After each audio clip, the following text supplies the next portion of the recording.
Hello friends, this is SP Singh and welcome to smarted everyday. बात करेंगे according to Agra university. ये अतुल का question bank है और ये पेपर है आपका फोर्थ योगा एजुकेशन का। ठीक है, किसका है? योगा एजुकेशन का फोर्थ पेपर है आपका BD 204 का और इसका पेपर है आपको नेक्स्ट डे। और इसमें आपके जो टोटल क्वेश्चन का कलेक्शन रहेगा वो मैं एक बार आपको बता देता हूँ। 611 क्वेश्चन हैं इसमें और हम लोग सारे ही क्वेश्चन डिस्कस करने वाले हैं। थोड़ा फास्ट चलेंगे, बस आप लोग क्वेश्चन को पकड़ते चलिए। यहाँ से आपका अच्छा रिवीजन हो जाता है और आप एक साथ सारा कंटेंट को रिवाइज कर पाते हैं और सारे क्वेश्चन भी आपको यहीं से मिल जाते हैं। तो चलिए शुरू करते हैं। पहला क्वेश्चन आपके सामने है, देखिएगा, थोड़ा फास्ट चलेंगे। पहला क्वेश्चन है, योग पद्धतियां कितनी हैं? योग पद्धतियां आपकी 7 हैं। वेद व्यास किसके पुत्र थे? भगवान मुनि शकदेव के। वेद व्यास भगवान मुनि शकदेव के पुत्र थे। भारतीय दर्शन में किस पक्ष की प्रमुखता है? भारतीय दर्शन में नीति पक्ष की प्रमुखता है। किसकी प्रमुखता है? नीति पक्ष की। योग किस भाषा के युज शब्द से निर्मित है? यह आपके संस्कृत भाषा का जो शब्द है युज, उससे हमारा बना योग। ठीक है, युज का अर्थ क्या होता है? योग होता है। युज किसका शब्द है? संस्कृत भाषा का शब्द है। चेयर पोज किस आसन को कहा जाता है? यह आपके उत्कटासन को कहा जाता है। उत्कटासन जो आसन है हमारा, उसको चेयर पोज कहा जाता है। योग पद्धतियों में कौन सा प्रकार नहीं है? धर्म योग पद्धतियों का प्रकार नहीं है। समाधि से पूर्व की अवस्था क्या कहलाती है? ध्यान कहलाती है। हठ योग के कितने अंग हैं? हठ योग के 6 अंग हैं। राजयोग के कितने अंग हैं? राजयोग के 8 अंग बताए गए हैं। योग का जन्मदाता जो देश है वो आपका भारत है। कौन है? भारत। चित्त की वृत्तियां कितनी होती हैं? चित्त की वृत्तियां 5 बताई गई हैं। विष्णु पुराण में भक्ति के कितने प्रकार बताए गए हैं? 9 प्रकार बताए गए हैं। योग समाधि है, यह कथन किसका है? यह कथन वेद व्यास जी का है। वेद व्यास जी कहते हैं कि योग समाधि है। योग का आदि वक्ता किसे माना जाता है? योग का आदि वक्ता हिरण्यागर्भ को माना जाता है। किसको? हिरण्यागर्भ को योग का आदि वक्ता माना जाता है। सृष्टि के आरंभ में भगवान ने योग का उपदेश किसको दिया था? सूर्य को दिया था। किसको दिया था? सूर्य को दिया था। मुख्य कितने उपनिषद हैं? मुख्य रूप से 13 उपनिषद बताए गए हैं। योग सूत्र की रचना किसने की? महर्षि पतंजलि ने। योग सूत्र की रचना करने वाले महर्षि पतंजलि हैं। आदि की उत्पत्ति होती है किससे? मानसिक स्तर से। प्रकृति किस प्रकार के गुणों से परिपूर्ण है? प्रकृति हमारी व्यक्त और अव्यक्त इन सभी प्रकार के गुणों से परिपूर्ण है। योग चित्त वृत्ति निरोध किसने कहा है? यह आपके पतंजलि ने कहा है। संस्कृत के शब्द यूज का अंग्रेजी समानार्थी जो है वो आपका योग है। क्या है? योग है। किस वेद में योग के बारे में उल्लेख मिलता है? आपका ऋग्वेद में योग के बारे में बात की गई है, उल्लेख मिलता है। योग का मुख्य उद्देश्य क्या है? सर्वांगीण विकास, शारीरिक, चारित्रिक, आध्यात्मिक, नैतिक, है ना, हर तरीके का जो विकास है वो सर्वांगीण विकास योग का मुख्य उद्देश्य है। योग के अनुसार रोगोत्पत्ति का मूल कारण क्या है? चित्त विशेष, क्लेशों का मनोमय स्तर में जमाव, कामाशय या वासना, ये सभी क्या है? योग के अनुसार रोग उत्पत्ति के मूल कारण है। ठीक है, इसलिए ऑप्शन डी जो है आपका वो राइट वन हो जाएगा। क्वेश्चन नंबर 25 कहता है, योग दिवस का लोगो किसका प्रतीक है? तो जो योग दिवस का जो लोगो है वह हमारा इंद्रियों को एकाग्रचित्त करने का प्रतीक है। किसका? योग दिवस का लोगो इंद्रियों को एकाग्रचित्त करने का प्रतीक है। भगवत गीता में यम के कितने अंग हैं? भगवत गीता में यम के 12 अंग बताए गए हैं। कौन सा अभ्यास योग का आंतरिक अभ्यास नहीं है? प्राणायाम योग का आंतरिक अभ्यास नहीं बताया गया है। सत्व गुण निम्न में से किसका प्रतीक है? सत्व गुण ज्ञान का प्रतीक है। सत्व गुण किसका है? ज्ञान का प्रतीक है। योग शब्द की उत्पत्ति किस भाषा से हुई है? अभी मैंने बताया संस्कृत भाषा का जो शब्द है युज, उससे बना हमारा योग। ठीक है, नेक्स्ट वन इज, योग में यम का कौन सा अंग नहीं है? इसमें तप, योग में यम का कौन सा अंग जो तप है वह नहीं है। ठीक है, चलिए आगे बढ़ जाते हैं नेक्स्ट क्वेश्चन की तरफ। क्वेश्चन कहता है भारतीय दार्शनिक परंपरा के कितने भाग हैं।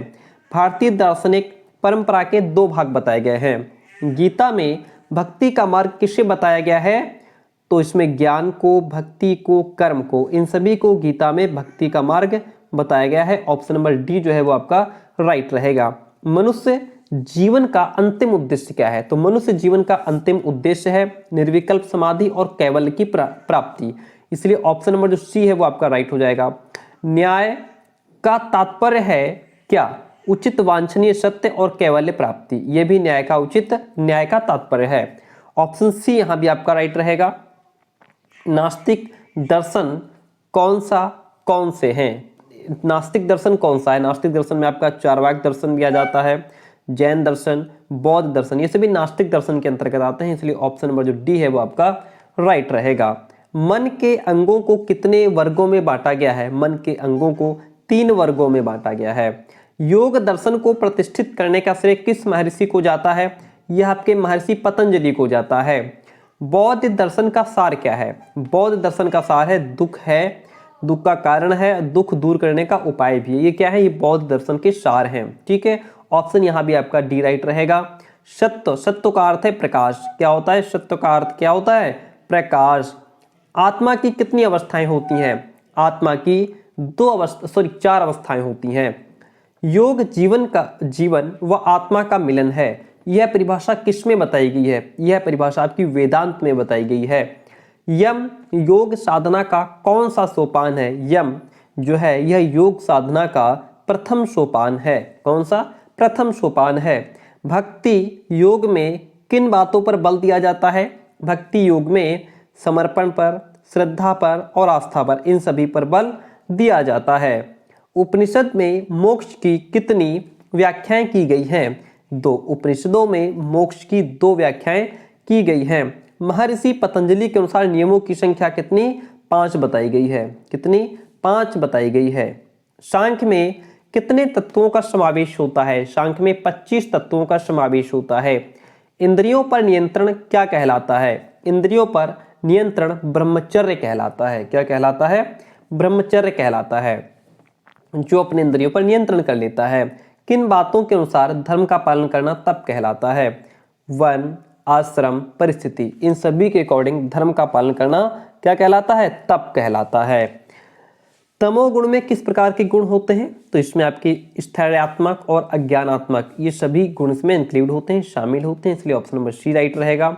रजोगुण किस प्रकार का होता है, रजोगुण आपका गत्यात्मक और रागात्मक दोनों प्रकार का होता है, इसलिए ऑप्शन नंबर सी राइट रहेगा। यम का अर्थ किस प्रकार के संगम से लगाया जाता है, तो यम का अर्थ आपका मन के संगम से, वचन के संगम से, कर्म के, इन सभी के संगम से लगाया जाता है, ऑप्शन डी राइट रहेगा। अष्टांग योग का प्रथम अंग कौन सा है, अष्टांग योग का प्रथम अंग आपका यम है। योग के कौन से आधार महत्वपूर्ण माने जाते हैं, तो इसमें सामाजिक और नैतिक ये दोनों ही आधार इसमें महत्वपूर्ण माने जाते हैं। संत तथा योगी मोक्ष प्राप्ति हेतु कौन कौन सी क्रियाएं करते हैं, तो ये ध्यान, तप, साधन, ये सभी क्रियाएं करते हैं। आगे बढ़ जाते हैं, नेक्स्ट क्वेश्चन कहता है यम नियम के ध्येय की साधनाएं हैं, योग, ज्ञान, कर्म, उपासना, ये सभी क्या है, यम नियम के ध्येय की साधनाएं हैं, ऑप्शन डी आपका राइट रहेगा। आत्मा के विभाग हैं कौन, इसमें आपका बुद्धि आत्मा का ही भाग है, अर्धचेतन, चेतन, ये सभी आत्मा के विभाग बताए गए हैं, इसलिए ऑप्शन डी राइट रहेगा। भारतीय संस्कृति को कौन गौरवान्वित करता है, तो भारतीय संस्कृति को भारतीय दर्शन शास्त्र गौरवान्वित करता है। भारतीय दार्शनिकों के अनुसार पुरुषार्थ की संख्या 4 बताई गई है। पारा शहर संहिता में यम की संख्या कितनी, 10 बताई गई है, कितनी बताई गई है, 10 बताई गई है। प्रकृति में कितने गुण पाए जाते हैं, प्रकृति में जो है 3 गुण पाए जाते हैं। हम लोग डिस्कस नहीं कर रहे, बस केवल जो है आंसर को देख रहे हैं कि जो है कौन सा आंसर इसमें राइट है, ताकि आप पूरे सिलेबस को एक साथ रिवाइज कर पा रहे हैं। और ठीक है, उसमें भी कम से कम 1.5-2 घंटे क्लास तो हो ही जाती है। देखिए नेक्स्ट क्वेश्चन है वेदांत दर्शन का अंतिम स्तर क्या है, इसमें ब्राह्मणों का चिंतन, आरण्यकों का चिंतन और उपनिषदों का गूढ़ चिंतन, ये सभी वेदांत दर्शन के अंतिम स्तर बताए गए हैं। इसलिए ऑप्शन नंबर जो डी है वो आपका इसमें राइट रहेगा। जैन दर्शन में पृथ्वी को कितने तत्वों से निर्मित माना गया है? तो जैन दर्शन में पृथ्वी को 4 तत्वों से निर्मित माना गया है। तत्व मीमांसा में कितने तत्वों का विवेचन प्रस्तुत किया गया है? तो इसमें आपका मानव के मूल तत्व, संसार के मूल तत्व, इन सभी तत्वों को मानव और संसार के जो मूल तत्व हैं इनको विवेचन प्रस्तुत किया गया है। इसलिए ऑप्शन सी राइट रहेगा। वेदों में मानव के किन उद्देश्यों का वर्णन किया गया है? तो इसमें धर्म, अर्थ, काम और मोक्ष, इन सभी उद्देश्यों का वर्णन किया गया है। Option D is the right one over here. त्रिगुण के अंतर्गत कौन कौन से गुण आते हैं? तो इसमें आपके तमोगुण, सत्वगुण, रजोगुण, ये सभी आ जाते हैं। इसलिए ऑप्शन नंबर डी इसमें भी आपका राइट रहेगा। हम आगे बढ़ जाते हैं। पुरुष और पुरुष विशेष के बीच का जो माध्यम है वो आपका प्रकृति कहलाता है। योग में किन शक्तियों का विकास किया जाता है? योग में आपका शारीरिक, मानसिक, गुप्त, इन सभी शक्तियों का विकास किया जाता है। यम के अंतर्गत किन सामाजिक नियमों का पालन पर बल दिया गया? तो इसमें आपका सत्य और अस्तेय, अहिंसा, ब्रह्मचर्य, अपरिग्रह, इन सभी पर विशेष बल दिया गया। योग दर्शन में आसन किसे कहा जाता है? योग दर्शन में स्थिरता पूर्वक बैठने को, सुख पूर्वक बैठने को, इन सभी को स्थिरता पूर्वक, सुख पूर्वक बैठने की जो कंडीशन है उसको आसन कहा जाता है। ऑप्शन सी यहाँ पे आपका राइट रहेगा। नेक्स्ट क्वेश्चन, क्वेश्चन नंबर 70 कहता है कि सांख्य दर्शन के अनुसार जीवन का परम पुरुषार्थ किन दुखों से मुक्ति पाना है? तो सांख्य दर्शन के अनुसार जीवन का परम पुरुषार्थ आधि दैविक दुख से, आध्यात्मिक दुख से, आदि भौतिक दुख से, इन सभी से मुक्ति पाना है। इसलिए ऑप्शन नंबर जो डी है वो आपका इसमें राइट हो जाएगा। ब्रह्म ज्ञान उपनिषदों या वेदांतों की विषय वस्तु है। यह कथन किसका है? यह शंकराचार्य का कथन है। योग वह प्राचीन पथ है जो व्यक्ति को अंधेरे से प्रकाश में लाता है। यह परिभाषा किस विद्वान की है? यह परिभाषा सर्वपल्ली राधाकृष्णन जी की है। गीता में कौन कौन से श्लोक में व्युत्पत्ति क्रम बताया गया है? तो इसमें 4, 1, 2, 3 का जो श्लोक है इसमें व्युत्पत्ति क्रम बताया गया है। आगे बढ़ जाते हैं नेक्स्ट क्वेश्चन की तरफ। और क्वेश्चन कहता है यम के द्वारा योगी, जस्ट वन प्लीज,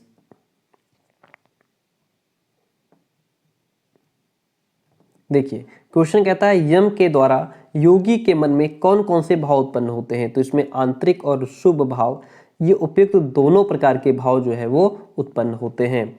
योग के प्रारंभ करने का जिक्र निम्नलिखित में से किस ग्रंथ में है? तो ये आपके श्रीमद् भागवत गीता में आता है। पाणिनि के अनुसार योग शब्द की उत्पत्ति किस धातु से मानी गई है? ये आपकी युजिर योगे, युज समाधो, युज संयम, इन तीनों से जो है उत्पत्ति इसकी मानी गई है। ठीक है, ऑप्शन डी आपका राइट रहेगा। मन को एकाग्रता के साथ विषय पर लगाना क्या कहलाता है? ध्यान कहलाता है। क्या कहलाता है? ध्यान कहलाता है। निम्नलिखित में से कौन से सत्यगुणी व्यक्ति के लक्षण हैं? सत्यगुणी व्यक्ति के अंदर धार्मिक, दानी, कृतज्ञ होता है, धीर, वीर, गंभीर, स्थिर, दयालु होता है, परोपकारी, सदाचारी, पवित्रता से युक्त, साहसी और कुशल होता है। ये सभी जो क्वालिटीज हैं वो सत्यगुणी व्यक्ति के अंतर्गत आती हैं। भारत में अंतर्राष्ट्रीय योग का उत्सव किस मंत्रालय द्वारा आयोजित किया जाता है? तो ये आपका आयुष मंत्रालय के द्वारा आयोजित किया जाता है। साहस, धर्म, उत्साह, तत्वज्ञान, दृढ़ निश्चय किस साधक तत्व के आवश्यक तत्व हैं? तो ये आपके आध्यात्मिक योग के योग साधक तत्व के आवश्यक तत्व माने गए हैं। आगे बढ़ जाते हैं। यह कथन किसका है? कथन है संसार सागर से पार होने की युक्ति का नाम ही योग है। ये बात याज्ञवल्क्य कहते हैं। यह कथन किसका है कि गुरु शब्द चरित्र का आध्यात्मिक प्रतीक होता है? जेंटिल का है। अपनी आध्यात्मिक शक्तियों को एक जगह इकट्ठा करना, उन्हें संतुलित करना और बढ़ाना, यह परिभाषा किसकी है? यह डॉक्टर राधाकृष्णन की है। वेद मूलक विचारधारा, बौद्ध विचारधारा, जैन विचारधारा के अतिरिक्त अन्य कौन सी विचारधाराएं प्रचलित हैं? तो इसमें आपकी ब्रह्म कुमारी, राधा स्वामी, सिख पंथी, तो ये सभी जो है इसमें ये विचारधाराएं प्रचलित हैं। आगे बढ़ जाते हैं। पाराशर संहिता में यम की संख्या कितनी होती है? 10 होती है।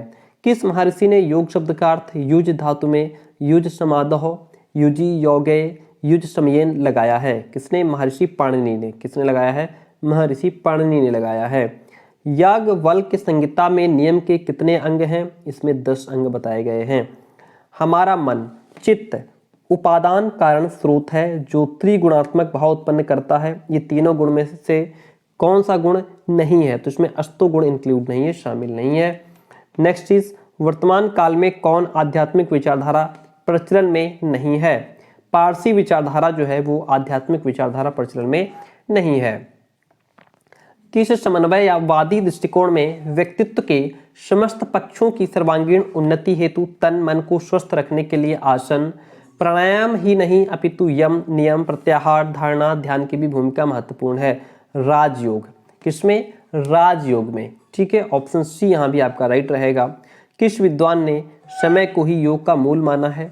समय के लिए मन अथवा चित्त का वश में होना आवश्यक है, चित्त की वृत्तियों को रोकना आवश्यक है, अतः उन्होंने योग का अर्थ क्रिया योगश्चित वृत्ति निरोध किया है। चित्त वृत्तियों में वासनाएं, आकांक्षाएं, लोभ, मोह आदि अपेक्षाओं के विचार आते हैं जिसमें व्यक्ति जीवन पर्यंत फंसा रहता है। ये जो है महर्षि पतंजलि ने कहा है। ठीक है, किसने माना है? महर्षि पतंजलि ने। योग पद्धति का कौन सा प्रकार है? हठ योग। हठ योग जो है यह योग पद्धति का ही एक प्रकार है। भारतीय दर्शन के अनुसार पुरुषार्थ कितने होते हैं? पुरुषार्थ 4 होते हैं। नेक्स्ट वन क्वेश्चन इज, योग का जन्मदाता हमारा कौन सा देश है? भारत है। योग के बारे में किस वेद में विवरण मिलता है? तो ये आपका ऋग्वेद में मिलता है। सामाजिक स्वास्थ्य की विशेषता इसमें से कौन सी नहीं है? सामाजिक स्वास्थ्य की विशेषता परिस्थितियों से उचित समायोजन, अपनी भूमिकाओं का उचित निष्पादन, उत्तरदायित्वों की पूर्ति। उपयुक्त सभी option is the right one. आदि का अन्नमय कोष अथवा स्थूल शारीरिक स्तर पर रोग के प्रकट होने को कहा जाता है? व्याधि कहा जाता है। क्या कहा जाता है? व्याधि कहा जाता है।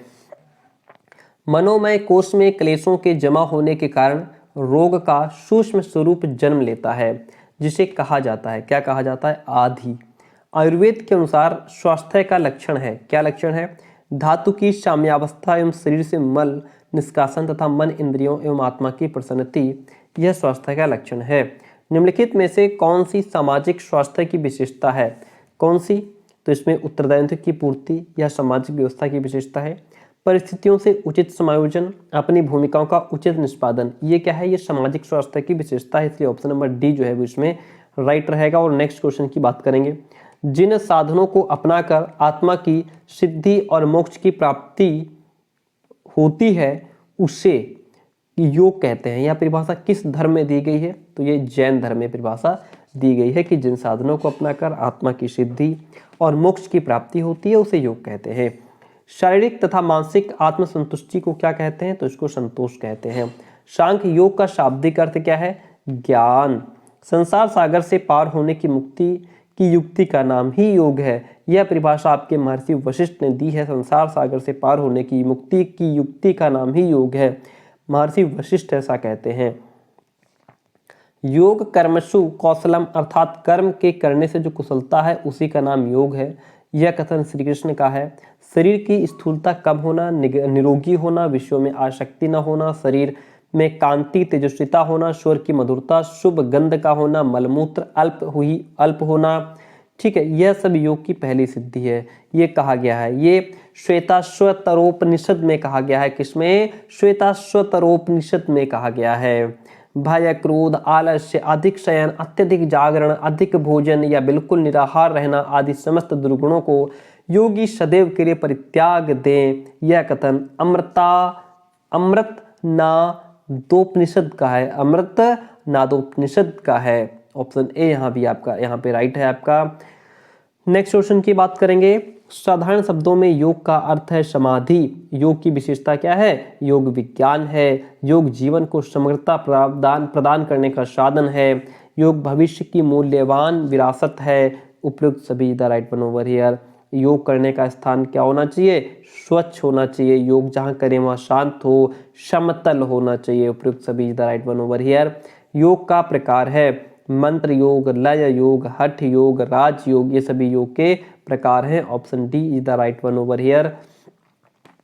नेक्स्ट क्वेश्चन है, योग साधना के साधक तत्व हैं आध्यात्मिक तत्व, राजयोगी तत्व, पंच महाभूत तत्व, ये सभी क्या हैं? योग साधना के साधक तत्व बताए गए हैं। योग साधना के आध्यात्मिक तत्व कौन कौन हैं? साहस, उत्साह, धैर्य, ये सभी योग साधना के आध्यात्मिक तत्व हैं। योग साधना के राजयोगी तत्व जो है उसमें आपका यम, नियम, आसन, ये सभी योग साधना के राजयोगी तत्व के अंतर्गत आते हैं, और साहस, उत्साह, धैर्य ये सभी आध्यात्मिक तत्व के अंतर्गत आते हैं। योग साधना में यम होते हैं 5। कितने यम बताए गए हैं? 5। उच्चतर ध्यान की तैयारी के लिए अपनाई जाने वाली प्रक्रिया योग निद्रा कहलाती है। क्या कहलाती है? योग निद्रा कहलाती है। निम्नांकित में से कौन पंचभूत नहीं है? सूर्य का प्रकाश। पतंजलि के अनुसार 5 प्रकार के जो यम है वो आपके अहिंसा, सत्य, अस्तेय, ब्रह्मचर्य और अपरिग्रह बताया गया है। भोजन एवं योगाभ्यास के बीच न्यूनतम कितना समयांतर होना चाहिए? भोजन और योगाभ्यास के बीच न्यूनतम 4 घंटे का समय होना चाहिए, यानी कि खाली पेट करना चाहिए 4 घंटे, खाना खाने के 4 घंटे बाद। प्रत्येक योग शिक्षक को अभ्यास सत्र प्रारंभ करना चाहिए। कहाँ से? क्रिया के साथ, एक्टिविटी के साथ। वेद के 6 तकनीकी विषयों को कहा जाता है। क्या कहा जाता है? वेदांग। संस्कृत शब्द वेद की व्युत्पत्ति मूल शब्द विद से हुई है, जिसका अर्थ होता है जानना। योग कर्मसु कौशलम। आगे यहाँ पे क्या आएगा? योग कर्मसु कौशलम। ठीक है, आगे बढ़ जाते हैं। स्थित प्रज्ञ का वर्णन है। क्या वर्णन है? इसका भगवत गीता में वर्णन है। स्थित प्रज्ञ का वर्णन भगवत गीता में है। कौन सा दिन अंतर्राष्ट्रीय योग दिवस के रूप में मनाया जाता है? 21 जून अंतर्राष्ट्रीय योग दिवस के रूप में मनाया जाता है। कौन हमारी चेतना की एक अवस्था है? स्मृति हमारी चेतना की एक अवस्था है। मैंने आपको बताया कि ये जो आपका अतुल का इजी नोट्स है, क्वेश्चन बैंक है, इसमें टोटल आपके 611 क्वेश्चन है। 611 क्वेश्चन आज हम लोग डिस्कस करेंगे, और यहीं से आपको 50 क्वेश्चन का कलेक्शन मिलने वाला है। पेपर में 50 क्वेश्चन आपको यहीं से मिलेंगे। ठीक है, चलिए आगे बढ़ जाते हैं। यूनिट फर्स्ट कंप्लीट होती है, यूनिट सेकंड की बात करेंगे। देखिए, यूनिट सेकंड कहता है, क्या है पहला क्वेश्चन? ब्रह्मचर्य के प्रकार कौन से हैं? तो इसमें आपका वाचिक ब्रह्मचर्य, बौद्धिक ब्रह्मचर्य, शारीरिक ब्रह्मचर्य, ये सभी ब्रह्मचर्य के प्रकार हैं। क्या हैं? ये सभी ब्रह्मचर्य के प्रकार हैं। ठीक है, आत्मा के कितने विभाग हैं? तो इसमें हमें पीछे भी पढ़ा हम लोगों ने, चेतन, बुद्धि, अर्धचेतन, ये सभी आत्मा के विभाग ही है। मन, कर्म, वचन के आधार पर अपरिग्रह के कितने प्रकार हैं? 3 प्रकार हैं। हठ योग के कितने अंग हैं? हठ योग के 6 अंग बताए गए हैं। राजयोग के कितने अंग होते हैं? राजयोग के 8 अंग बताए गए हैं। भगवत गीता में यम के कितने अंग बताए गए हैं? भगवत गीता में यम के 12 अंग बताए गए हैं। चित्त की वृत्तियों के कितने भाग हैं? चित्त की वृत्तियों के 5 भाग बताए गए हैं। ठीक है, यहाँ तक। क्वेश्चन नंबर 8 कहता है कि ध्यान के प्रकार हैं। तो ध्यान के प्रकार क्या हैं? निर्गुण ध्यान और सगुण ध्यान, ये दोनों ही ध्यान के प्रकार हैं। ऑप्शन सी आपका इसमें राइट रहेगा। राजयोग का चौथा अंग कौन सा है? तो राजयोग का जो चौथा अंग है वो हमारा प्राणायाम है। चौथा अंग पूछ रहा है, तो चौथा अंग आपका क्या हो जाएगा?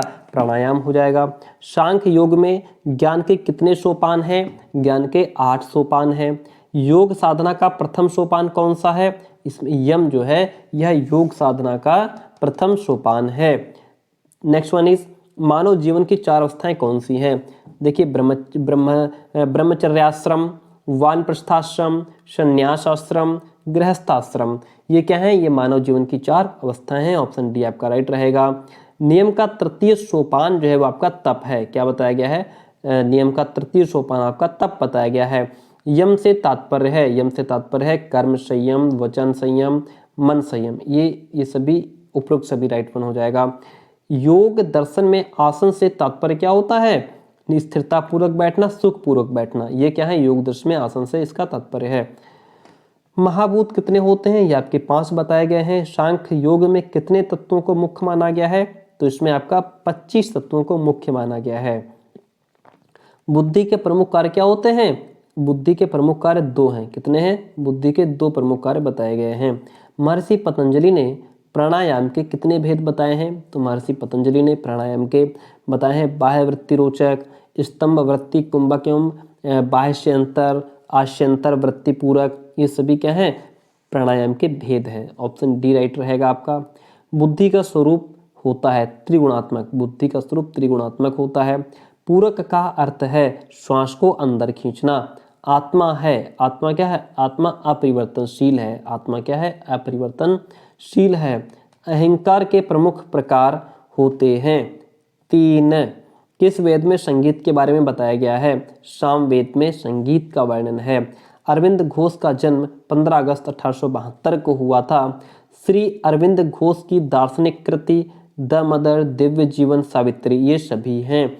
पद्मासन में किन लोगों को नहीं बैठना चाहिए? पद्मासन में साइटिका रोगी और कॉक्सीडीनिया और मेरुदंड के जो रोगी हैं इनको पद्मासन में नहीं बैठना चाहिए। Option D is the right one over here. पुरुष को कहते हैं, क्या कहते हैं? कारण कहते हैं। चित्त की प्रमाण वृत्ति कौन सी होती है? प्रत्यक्ष, अनुमान, आगम, ये तीनों ही चित्त की प्रमाण वृत्ति होती है। ऑप्शन डी आपका राइट है। सत्व गुण किस तरह के होते हैं? सत्व गुण हमारे प्रकाशात्मक भी हो सकता है, ज्ञानात्मक भी हो सकता है, इसलिए option C is the right one over here. योग से कितनी शारीरिक अवस्थाओं का विकास होता है? योग से 6 शारीरिक अवस्थाओं का विकास होता है। क्वेश्चन नंबर 32 इज रजोगुणी व्यक्ति के लक्षण है। रजोगुणी व्यक्ति के लक्षण क्या है? चंचलता, इंद्रिय सुख परायण, प्रभुत्व स्थापित करने की इच्छा, शक्ति अर्जन की इच्छा, आक्रामकता, ईर्ष्या, क्रोध, विषाद, कुंठा, चिंता, अवसाद, ये सभी क्या हैं? रजोगुणी व्यक्ति के लक्षण है। Option D the right one. महर्षि पतंजलि ने कितने यम बताए हैं? महर्षि पतंजलि ने 5 यम बताए हैं। नवधा भक्ति में ईश्वर तक जाने का मार्ग क्या है? श्रवण, कीर्तन, स्मरण, ये तीनों ही नवधा भक्ति में ईश्वर तक जाने के मार्ग बताए गए हैं। भक्ति योग में किस बात पर बल दिया जाता है? भक्ति योग में ईश्वरीय श्रद्धा पर बल दिया जाता है, आस्था, समर्पण का भाव, इन तीनों पर ही बल दिया जाता है। ठीक है, option D the right one over here. Next one is संप्रज्ञात समाधि कितने प्रकार की होती है? तो संप्रज्ञात समाधि जो है ये आपकी 4 प्रकार की होती है। पतंजलि के अनुसार ज्ञान का वास्तविक स्रोत है, क्या है? आत्मा जो है यह ज्ञान का वास्तविक स्रोत है। भक्ति शब्द की उत्पत्ति किस शब्द से हुई है? यह आपकी भज से हुई है। अस्तेय का प्रकार है वाचिक, बौद्धिक, शारीरिक, ये तीनों ही अस्तेय के प्रकार के अंतर्गत आते हैं। Option D the right one over here.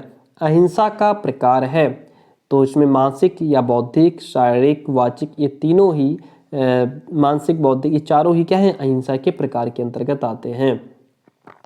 नियम का अष्टांग योग में कौन सा स्थान है? इसमें दूसरा स्थान है। वेदों में मानव के कितने उद्देश्यों को महत्व दिया गया है? 4 उद्देश्यों को। प्रकृति के कितने तत्व हैं? प्रकृति के 25 तत्व बताए गए हैं। भारतीय दार्शनिक परंपरा के कितने भाग हैं? 2 भाग बताए गए हैं। भक्ति कौन सी होती है? भक्ति आपकी सकाम, निष्काम, पार, अपार, ये सभी भक्ति के प्रकार हैं। Option D the right one over here. आगे बढ़ जाते हैं। सांख्य दर्शन के रचयिता कौन है? सांख्य दर्शन के रचयिता आपके कौन है? महर्षि कपिल। Option A. स्वाध्याय का तात्पर्य क्या है? मनन, आत्मचिंतन, विचारों की शुद्धता, ये तीनों ही स्वाध्याय के तात्पर्य, इनका मतलब क्या है? स्वाध्याय का तात्पर्य क्या है? मनन करना, आत्मचिंतन करना, विचारों की शुद्धता होना। विषय के अनुसार निद्रा के भेद हैं कितने? 3। अष्टांग केंद्र कहाँ स्थित है? मैसूर में स्थित है। योग दर्शन के आचार मीमांसा में कितने अंग हैं? 8 अंग बताए गए हैं। कितने? 8 अंग बताए गए हैं। निम्न में कौन सा लक्षण तमोगुण व्यक्ति का नहीं है? अनुत्तर दायित्वता और विवेकहीनता, पैशाचिकता, आलस्य, निष्क्रियता, निर्दयी, सहानुभूतिहीन, भ्रष्टाचारी, ये सभी क्या हैं? तमोगुण व्यक्ति के लक्षण नहीं हैं। सत्वगुण निम्न में से किसका प्रतीक है? ज्ञान का प्रतीक है। सत्वगुण किसका प्रतीक है? ज्ञान का प्रतीक है। योग दर्शन में मन का अंग है, भावात्मक, ज्ञानात्मक, क्रियात्मक, ये तीनों ही मन के अंग हैं। यह कथन किसका है? चित्तवृत्तियों का नितांत निरोध ही योग है। यह महर्षि पतंजलि का कथन है। योगश्चित वृत्ति निरोध यह परिभाषा है योग सूत्र की। निम्नलिखित में से कौन से तथ्य मन की वृत्तियों से संबंधित हैं? प्रमाण, विपर्यय, कल्पना, ये तीनों ही क्या हैं? ये तथ्य मन की वृत्तियों से संबंधित हैं। Option D the right one over here. योग के संबंध में मिथ्या धारणा, झूठी धारणा क्या है? शरीर में दर्द रहना, धमनियों का चढ़ जाना, योग सन्यासियों के लिए है। तो ये योग के संबंध में झूठी, मिथ्या धारणाएं हैं, गलत धारणाएं हैं, है ना। अष्टांग योग के जो प्रतिपादक है वो आपके पतंजलि हैं। अष्टांग योग का जो अंतिम सोपान है वो समाधि है। कौन सा दर्शन योग दर्शन से अत्यधिक समीप है? सांख्य दर्शन योग दर्शन से अत्यधिक समीप है। किन तत्वों में एक रूपता होनी ही सत्य है? मन में, कर्म में, वचन में, इनमें क्या है? एक रूपता होना सत्य है। Option D the right one. अपरिग्रह का प्रकार है तो शारीरिक अपरिग्रह, बौद्धिक अपरिग्रह, वाचिक अपरिग्रह, ये सभी अपरिग्रह के प्रकार हैं। पशु पक्षियों में किस प्रकार के गुणों को देखा जा सकता है? पशु पक्षी में भूख लगती है, भय होता है, निद्रा होती है, ये सभी क्या है? पशु पक्षियों के गुण हैं। मंत्र योग का जन्म किससे हुआ? मंत्र योग का जन्म वेदों से हुआ है। सत्य से आशय है, सत्य हमारा ज्ञान है, सत्य प्रकाश है, इसलिए option C is the right one over here. स्वास्थ्य प्राप्ति के लिए शरीर शुद्धि का उल्लेख अष्टांग योग के किस अंग में किया गया है? ये आपके नियम में किया गया है। आस्तिक दार्शनिक वेद के भागों की संख्या कितनी है? 6 है। नास्तिक दार्शनिक वेद के भागों की संख्या 3 है। ब्रह्मचर्य का उल्लेख अष्टांग योग के किस अंग में किया जाता है? तो आपका यम में किया जाता है। कृष्णाचार्य योग केंद्र कहाँ स्थित है? ये आपका चेन्नई में स्थित है। संप्रज्ञात समाधि के कितने भेद होते हैं? 4 भेद होते हैं। चलिए आगे बढ़ जाते हैं। नेक्स्ट वन इज योग दर्शन के आचार मीमांसा में कितने अंग होते हैं? 8 अंग होते हैं। पुरुष की स्थितियां हैं मुक्ति, बंधक, चेतन, ये सभी क्या है? पुरुष की स्थितियां हैं। Option D the right one. Pranayama की क्रियाएं होती हैं। प्राणायाम की 3 क्रियाएं होती हैं। प्राणायाम की क्रिया है श्वास को अंदर खींचना, श्वास को फेफड़ों में रखना, श्वास को बाहर छोड़ना, ये प्राणायाम की क्रियाएं हैं। Option D the right one. हमारा शरीर कितने महाभूतों से बना हुआ है? हमारा शरीर 5 महाभूतों से बना हुआ है। मन के प्रकार हैं, मन के 2 प्रकार बताए गए हैं। चलिए आगे बढ़ जाते हैं। श्रीमद् भागवत एवं विष्णु पुराण के अनुसार भक्ति के 9 प्रकार बताए गए हैं। सांख्य दर्शन के अनुसार दुख का जो प्रकार है, आदि दैविक दुख, आदि भौतिक दुख, आध्यात्मिक दुख, ये सभी दुख के प्रकार बताए गए हैं। ऑप्शन डी राइट रहेगा। ब्रह्मचर्य पालन से शरीर में किन तत्वों की कमी नहीं होती है? ब्रह्मचर्य के पालन से न तो आयोडीन की कमी होती है, न नाइट्रोजन की कमी होती है, न तो फास्फोरस मैग्नीशियम की कमी होती है, किसी प्रकार की कोई कमी नहीं होती है। कौन सा लक्षण सत्वगुणी व्यक्तित्व का माना गया है? तो इसमें आपका धीर, स्थिर, दयालु, गंभीर, कृतज्ञ, दानी, धार्मिक, कुशल, साहसी, पवित्रता से युक्त, सदाचारी, परोपकारी, ये क्या है? सत्वगुणी व्यक्तित्व के लक्षण माने गए हैं। आगे बढ़ जाते हैं। यम, नियम, आसन, प्राणायाम, प्रत्याहार, धारणा, ध्यान, समाधि किस साधक तत्व के आवश्यक अंग माने गए हैं?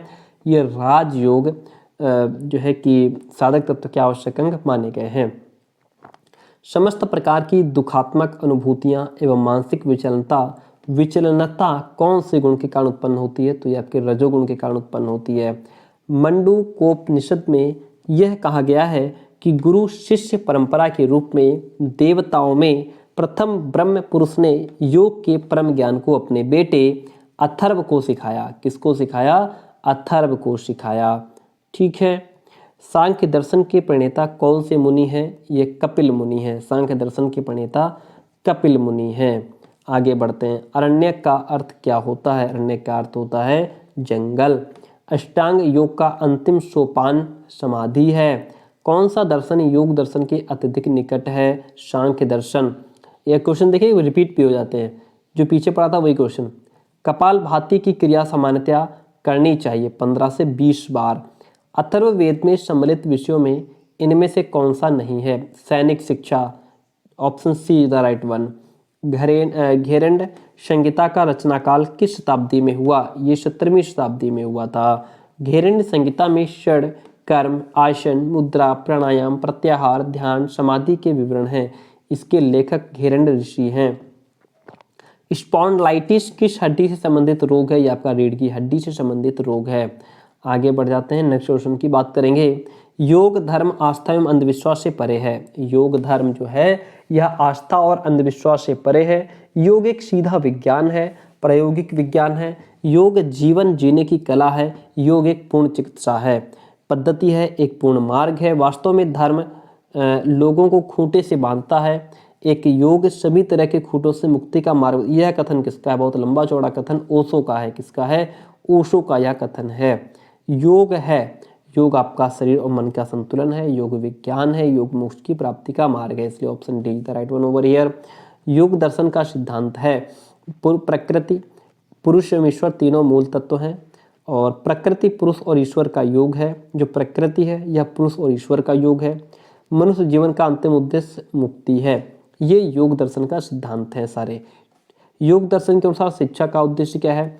शारीरिक विकास, अंतःकरण का विकास, बुद्धि विवेक का विकास। ये क्या है? योग दर्शन के अनुसार शिक्षा के उद्देश्य हैं। योग दर्शन की शिक्षण विधियां आसन स्वाध्याय विधि, प्रत्यक्ष विधि, शब्द समाधि विधि, ये सभी योग दर्शन की शिक्षण विधियां हैं। ऑप्शन डी यहाँ पे आपका राइट वन हो जाएगा। योग में चित्त की अवस्थाएं बताई गई हैं, 5 बताई गई हैं।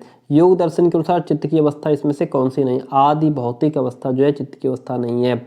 योग का महत्व स्वीकार किया गया है तो बौद्ध धर्म में, जैन धर्म में, हिंदू धर्म में, इन तीनों धर्म में योग का इम्पोर्टेंस एक्सेप्ट किया गया है।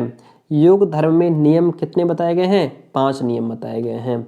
योग दर्शन का नियम नहीं है निष्ठा, योग दर्शन का नियम नहीं है। योग दर्शन का पहला नियम है शौच। ठीक है, option A is the right one over here. और आगे बढ़ते हैं। अगर आप इस क्लास को 2 बार देख लेंगे तो 100% आपका पेपर जो है वो 50 में 50 क्वेश्चन आपके सही हो करके रहेंगे। ठीक है, अगर आप इसको 2 बार देख लेते हैं, एक बार देखेंगे फिर दोबारा देखेंगे तो सारे क्वेश्चन दिमाग में सेट हो जाएंगे, बैठ जाएंगे। तो मैं कहना चाहूँगा कि आप इस क्लास को 2 बार देख लें पूरा। ठीक है, चलिए। योग दर्शन का चौथा नियम कौन सा है? योग स्वाध्याय। योग दर्शन का तीसरा नियम कौन सा है? तप। योग दर्शन के अनुसार शिक्षा का उद्देश्य क्या है? व्यक्तित्व का सर्वांगीण विकास करना, शिक्षार्थी को अनुशासित करना, है ना, शिक्षार्थी को कैवल्यवाद को प्राप्त करने के लिए तत्पर बनाना। ये सभी योग दर्शन के अनुसार शिक्षा के उद्देश्य हैं। ऑप्शन डी यहाँ पे आपका राइट रहेगा। आगे बढ़ जाते हैं। योग दर्शन के अनुसार योग शिक्षा के पाठ्यक्रम के विषय हैं आयुर्वेद, व्याकरण, योग दर्शन एवं अनुशासन। ये सभी योग शिक्षा के पाठ्यक्रम के विषय हैं। ऑप्शन नंबर जो यहाँ पे डी है वो आपका राइट रहेगा। योग दर्शन के अनुसार शिक्षण की विधि इसमें से कौन सी नहीं है? प्रश्नोत्तर विधि जो है शिक्षण की विधि नहीं है। योग दर्शन किस पर बल देता है? क्रिया, एक्टिविटी पर बल देता है। योग दर्शन के अनुसार शिक्षक एवं छात्र दोनों के लिए आवश्यक है क्या? अष्टांग योग का अभ्यास जो है या दोनों के लिए आवश्यक हो जाता है। नेक्स्ट वन इज योग दर्शन के अनुसार क्षिप्त अवस्था में चित्त में किस गुण की अधिकता रहती है? रजोगुण की अधिकता रहती है। किसकी? रजोगुण की अधिकता रहती है। योग दर्शन के अनुसार क्षिप्त अवस्था के लक्षण क्या हैं? चित्त अति चंचल होता है, चित्त में रजोगुण की अधिकता होती है, चित्त दुख सुख आदि विषयों की ओर प्रवृत्त होता है। उपयुक्त सभी आपका राइट रहेगा। योग दर्शन के अनुसार मूढ़ अवस्था का लक्षण क्या है? चित्त में तमोगुण की अधिकता होती है, चित्त विवेक शून्य होता है, चित्त अकरणीय कर्मों की ओर प्रवृत्त रहता है। इसलिए ऑप्शन नंबर डी यहाँ पे आपका राइट रहेगा। योग दर्शन के अनुसार विक्षिप्त अवस्था क्या है? चित्त में सतोगुण की अधिकता रहती है, चित्त दुख के कारण को त्याग देता है, चित्त सुख के साधनों की ओर प्रवृत्त होता है। इसलिए ऑप्शन नंबर यहाँ पे आपका जो उपयुक्त सभी है जो डी है वो राइट रहेगा। भोजन करने के बाद योग का अभ्यास करने के लिए कितना समय जो है लेना चाहिए? तो इसमें कम से कम देखिए, कम जो ज़्यादा से ज़्यादा समय, अभी पीछे हमने क्या पढ़ा था उसमें लिखा हुआ था 4 घंटे का समय लिखा हुआ था, है ना, 4 घंटे का टाइम लिखा था और यहाँ पे 2 घंटा हम टिक करेंगे। क्यों? अब आप कहेंगे सर 4 घंटा होना चाहिए। देखिए यहाँ पे 30 मिनट, 60 मिनट, 90 मिनट, 2 घंटा, ज़्यादा से ज़्यादा समय यहाँ पे 2 घंटा है तो हम 2 घंटा को टिक करके आएंगे।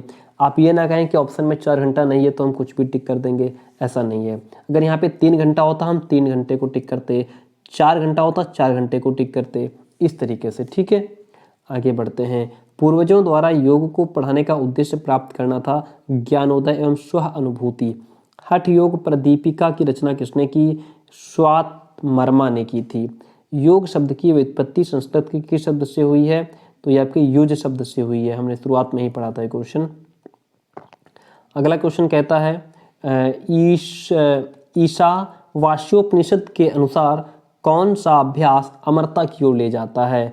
तो इसमें आपका वैराग्य जो है यह अमरता की ओर ले जाता है। कठोपनिषद के अनुसार योग की परिभाषा क्या है? ज्ञानेंद्रियों, मन और बुद्धि का नियंत्रण ही जो है योग की परिभाषा है। निम्नांकित में से कौन पवित्रता के गुण को प्रदर्शित करता है? सत्व। कौन हमारी चेतना की एक अवस्था है? स्मृति जो है यह हमारी चेतना की एक अवस्था है। आगे बढ़ेंगे। 124 नंबर क्वेश्चन, हमारे दुख का कारण क्या है? हमारे दुख का कारण अविद्या है, क्योंकि हमारी विद्या नहीं है, हमें ज्ञान नहीं है चीज़ों का। कौन हठ योग के अनुसार सर्वश्रेष्ठ आसन है? सिद्धासन जो है यह सर्वश्रेष्ठ आसन माना गया है। ठीक है, आगे बढ़ जाते हैं। देखिएगा नेक्स्ट क्वेश्चन इज, क्वेश्चन क्या मतलब, 2 यूनिट आपकी कंप्लीट हो गई हैं। कितनी? 2 यूनिट यहाँ पे आपकी कंप्लीट हो गई हैं। यूनिट हम लोग 3 पढ़ेंगे। यूनिट नंबर फर्स्ट और सेकंड दोनों कंप्लीट हो गई, यानी कि फर्स्ट यूनिट में हमारे 125 क्वेश्चन थे। सेकंड यूनिट में हम लोगों ने कितने क्वेश्चन पढ़ लिए? सॉरी, फर्स्ट में थे 126, सेकंड में 125। तो 125 और 126 कितने हो गए? 250 क्वेश्चन हम लोगों ने पढ़ लिए हैं। अब देखिए, अब यूनिट 3 को डिस्कस करेंगे। यूनिट 3, योग प्रणाली के विभिन्न प्रकार। इसमें पहला क्वेश्चन आपके सामने है, योग का मुख्य उद्देश्य क्या है? योग का मुख्य उद्देश्य है मोक्ष प्राप्त करना। बिहार स्कूल ऑफ योग की स्थापना कब हुई थी? 1964 में हुई थी। योग से व्यक्ति में किस भावना का संचार होता है? तो इसमें आपका त्याग, संयम, अनुशासन, इन सभी प्रकार की भावनाओं का संचार होता है। श्री अरविंद के अनुसार योग प्रणाली के अभ्यास हैं परित्याग, अभिप्सा, आत्मोद्घाटन। ये सभी क्या हैं? अरविंद के अनुसार योग प्रणाली के अभ्यास हैं। आगे बढ़ते हैं, क्वेश्चन नंबर 5 देखते हैं यूनिट 3 का। श्री अरविंद आश्रम कहाँ स्थित है? पौंडीचेरी में। श्री अरविंद के योग को जाना जाता है एकात्मक योग के नाम से। अरविंद घोष की साहित्यिक रचना the thesis of yoga, essays on Gita, life of the life divine, ये क्या है? अरविंद घोष की साहित्यिक रचनाएं हैं। पूछ लेगा, आप इसमें ध्यान रखिएगा। पतंजलि का जन्म समय जो था वह 150 ईसा पूर्व माना जाता है। कीथ के अनुसार पतंजलि का समय 140 से 150 ईसा पूर्व माना जाता है। पतंजलि की अमर कृति व्याकरण महाभाष्य है। पतंजलि की जो अमर कृति है, रचना है, वो व्याकरण महाभाष्य है। पतंजलि थे एक, क्या थे? एक चिकित्सक थे। पतंजलि एक चिकित्सक थे। चरक संहिता का प्रणेता माना जाता है पतंजलि को। योग सूत्र के रचनाकार कौन है? पतंजलि। पतंजलि का योग दर्शन कितने भागों में बांटा हुआ है? यह आपके 4 भागों में विभक्त है। पतंजलि के योग दर्शन का भाग नहीं है कौन सा? विक्षिप्त पाद जो है, यह पतंजलि के योग दर्शन का भाग नहीं है। पतंजलि ने क्लेश बताए हैं, कितने? 5 क्लेश बताए हैं। पतंजलि के अनुसार क्लेश हैं, कितने हैं? अविद्या, राग, अस्मिता, ये पतंजलि के अनुसार क्लेश बताए गए हैं। ऑप्शन डी यहाँ पे आपका राइट रहेगा। पतंजलि के अनुसार क्लेश नहीं है, इसमें सिद्धि नहीं है। पतंजलि ने चित्त की वृत्तियां बताई हैं, कितनी? 5। पतंजलि के अनुसार चित्त की वृत्ति है, इसमें क्षिप्त, मूढ़, विक्षिप्त, ये तीनों क्या हैं? चित्त की वृत्ति हैं। ऑप्शन डी यहाँ पे आपका राइट रहेगा। पतंजलि ने चित्त भूमि किसे कहा है? वृत्तियों को कहा है, वृत्तियों को चित्त भूमि कहा है। पतंजलि के अनुसार आरंभ के 3 चित्त भूमियों में क्या नहीं हो सकता? योग नहीं हो सकता। पतंजलि ने योग के चित्त भूमि में संभव माना है, तो इन्होंने अंतिम 2 में, किसमें? अंतिम 2 में। पतंजलि के कैवल्यवाद में विवेचन किया गया है, मोक्ष का विवेचन किया गया है। पतंजलि के साधन पाद में विवेचन किया गया है, इसमें क्लेश, कर्म विपाक, कर्म फल, इन तीनों का ही विवेचन किया गया है। पतंजलि के समाधिपाद में विवेचन किया गया है, किसका? योग के उद्देश्य का, योग के लक्षण का, योग के साधन का, इन सभी का विवेचन किया गया है। पतंजलि के विभूतिपाद में विवेचन किया गया है, किसका? योग के अंग का, योग के अंगों का परिणाम क्या होगा? अणिमा, महिमा आदि सिद्धियों की प्राप्ति, इन सभी का विवेचन किया गया है। ऑप्शन नंबर डी यहाँ पे आपका राइट हो जाएगा। क्वेश्चन नंबर 28 कहता है, योग में चित्त वृत्तियों के निरोध का उपाय बताया गया है। अभ्यास और वैराग्य, परिधान, प्राणायाम और समाधि, ये तीनों ही चित्तवृत्तियों के निरोध के उपाय बताए गए हैं।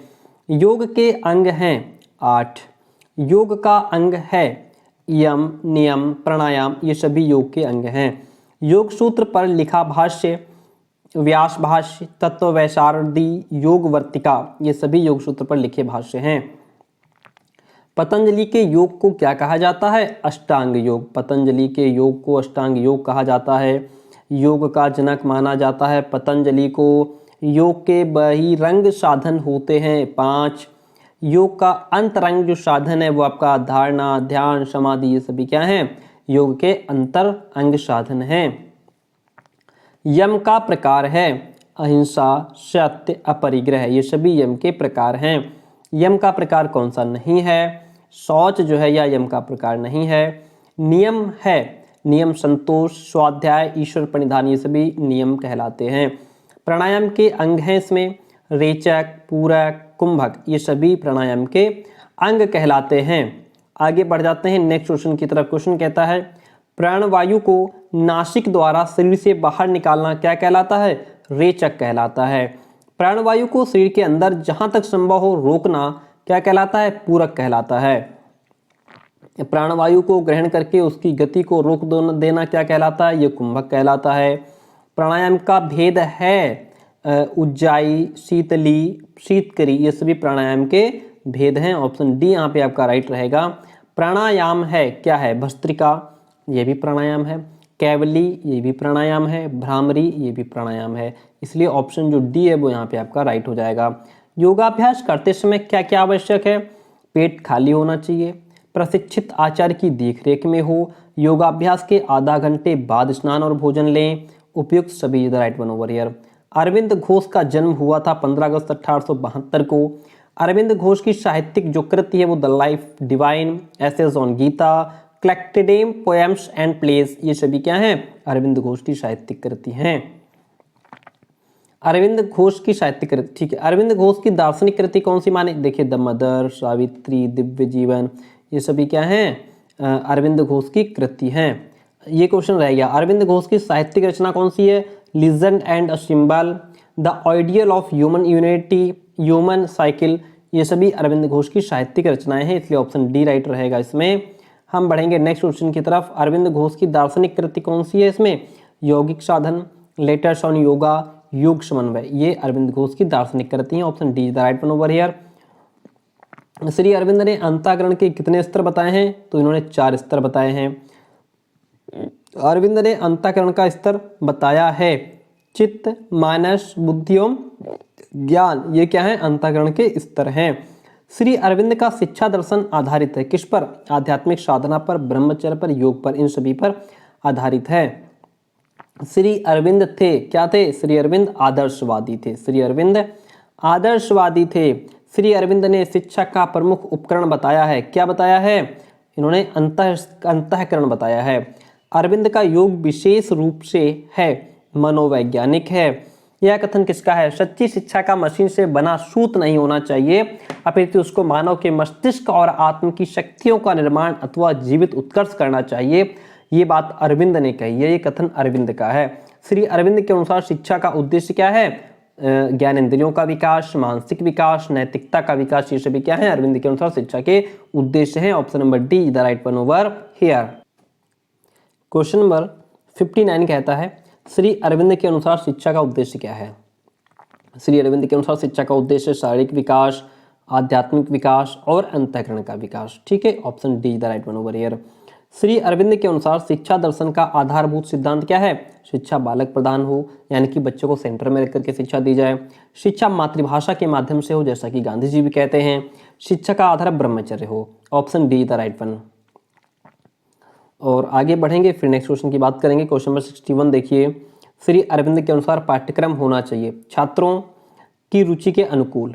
पाठ्यक्रम में सभी विषय समाहित हों जिनसे छात्रों का भौतिक एवं आध्यात्मिक विकास हो सके। पाठ्यक्रम में सभी विषय हो जिनमें जीवन की क्रियाशीलता के गुण हो, इसलिए ऑप्शन नंबर डी यहाँ पे आपका राइट रहेगा। श्री अरविंद के अनुसार प्राथमिक स्तर पर पाठचर्या में विषय कैसे होने चाहिए? मातृभाषा पर आधारित, सामान्य ज्ञान, अंग्रेजी, ये क्या है? प्राथमिक स्तर पर पाठचर्या में यानी सिलेबस में ये विषय होने चाहिए। श्री अरविंद के अनुसार माध्यमिक एवं उच्च माध्यमिक स्तर पर पाठचर्या में विषय होना चाहिए मातृभाषा, अंग्रेजी, सामाजिक अध्ययन, ये सभी होने चाहिए। अरविंद के अनुसार विश्वविद्यालय स्तर पर पाठ्यक्रम में शामिल होने चाहिए भारतीय पाश्चात्य दर्शन, मनोविज्ञान, समाजशास्त्र, ये सभी शामिल होने चाहिए। अरविंद के अनुसार शिक्षण अध्ययन की विधि होनी चाहिए स्वानुभव, रुचि के आधार पर शिक्षा होनी चाहिए, करके सीखने पर बल देना चाहिए। Option D is the right one over here. Next question number 66 कहता है शिक्षक के संबंध में यह कथन किसका है? अध्यापक निर्देशक या स्वामी नहीं है, वह सहायक और पथ प्रदर्शक है। उसका कार्य सुझाव देना है, ना कि ज्ञान को लादना। ये बात अरविंद घोष कहते हैं।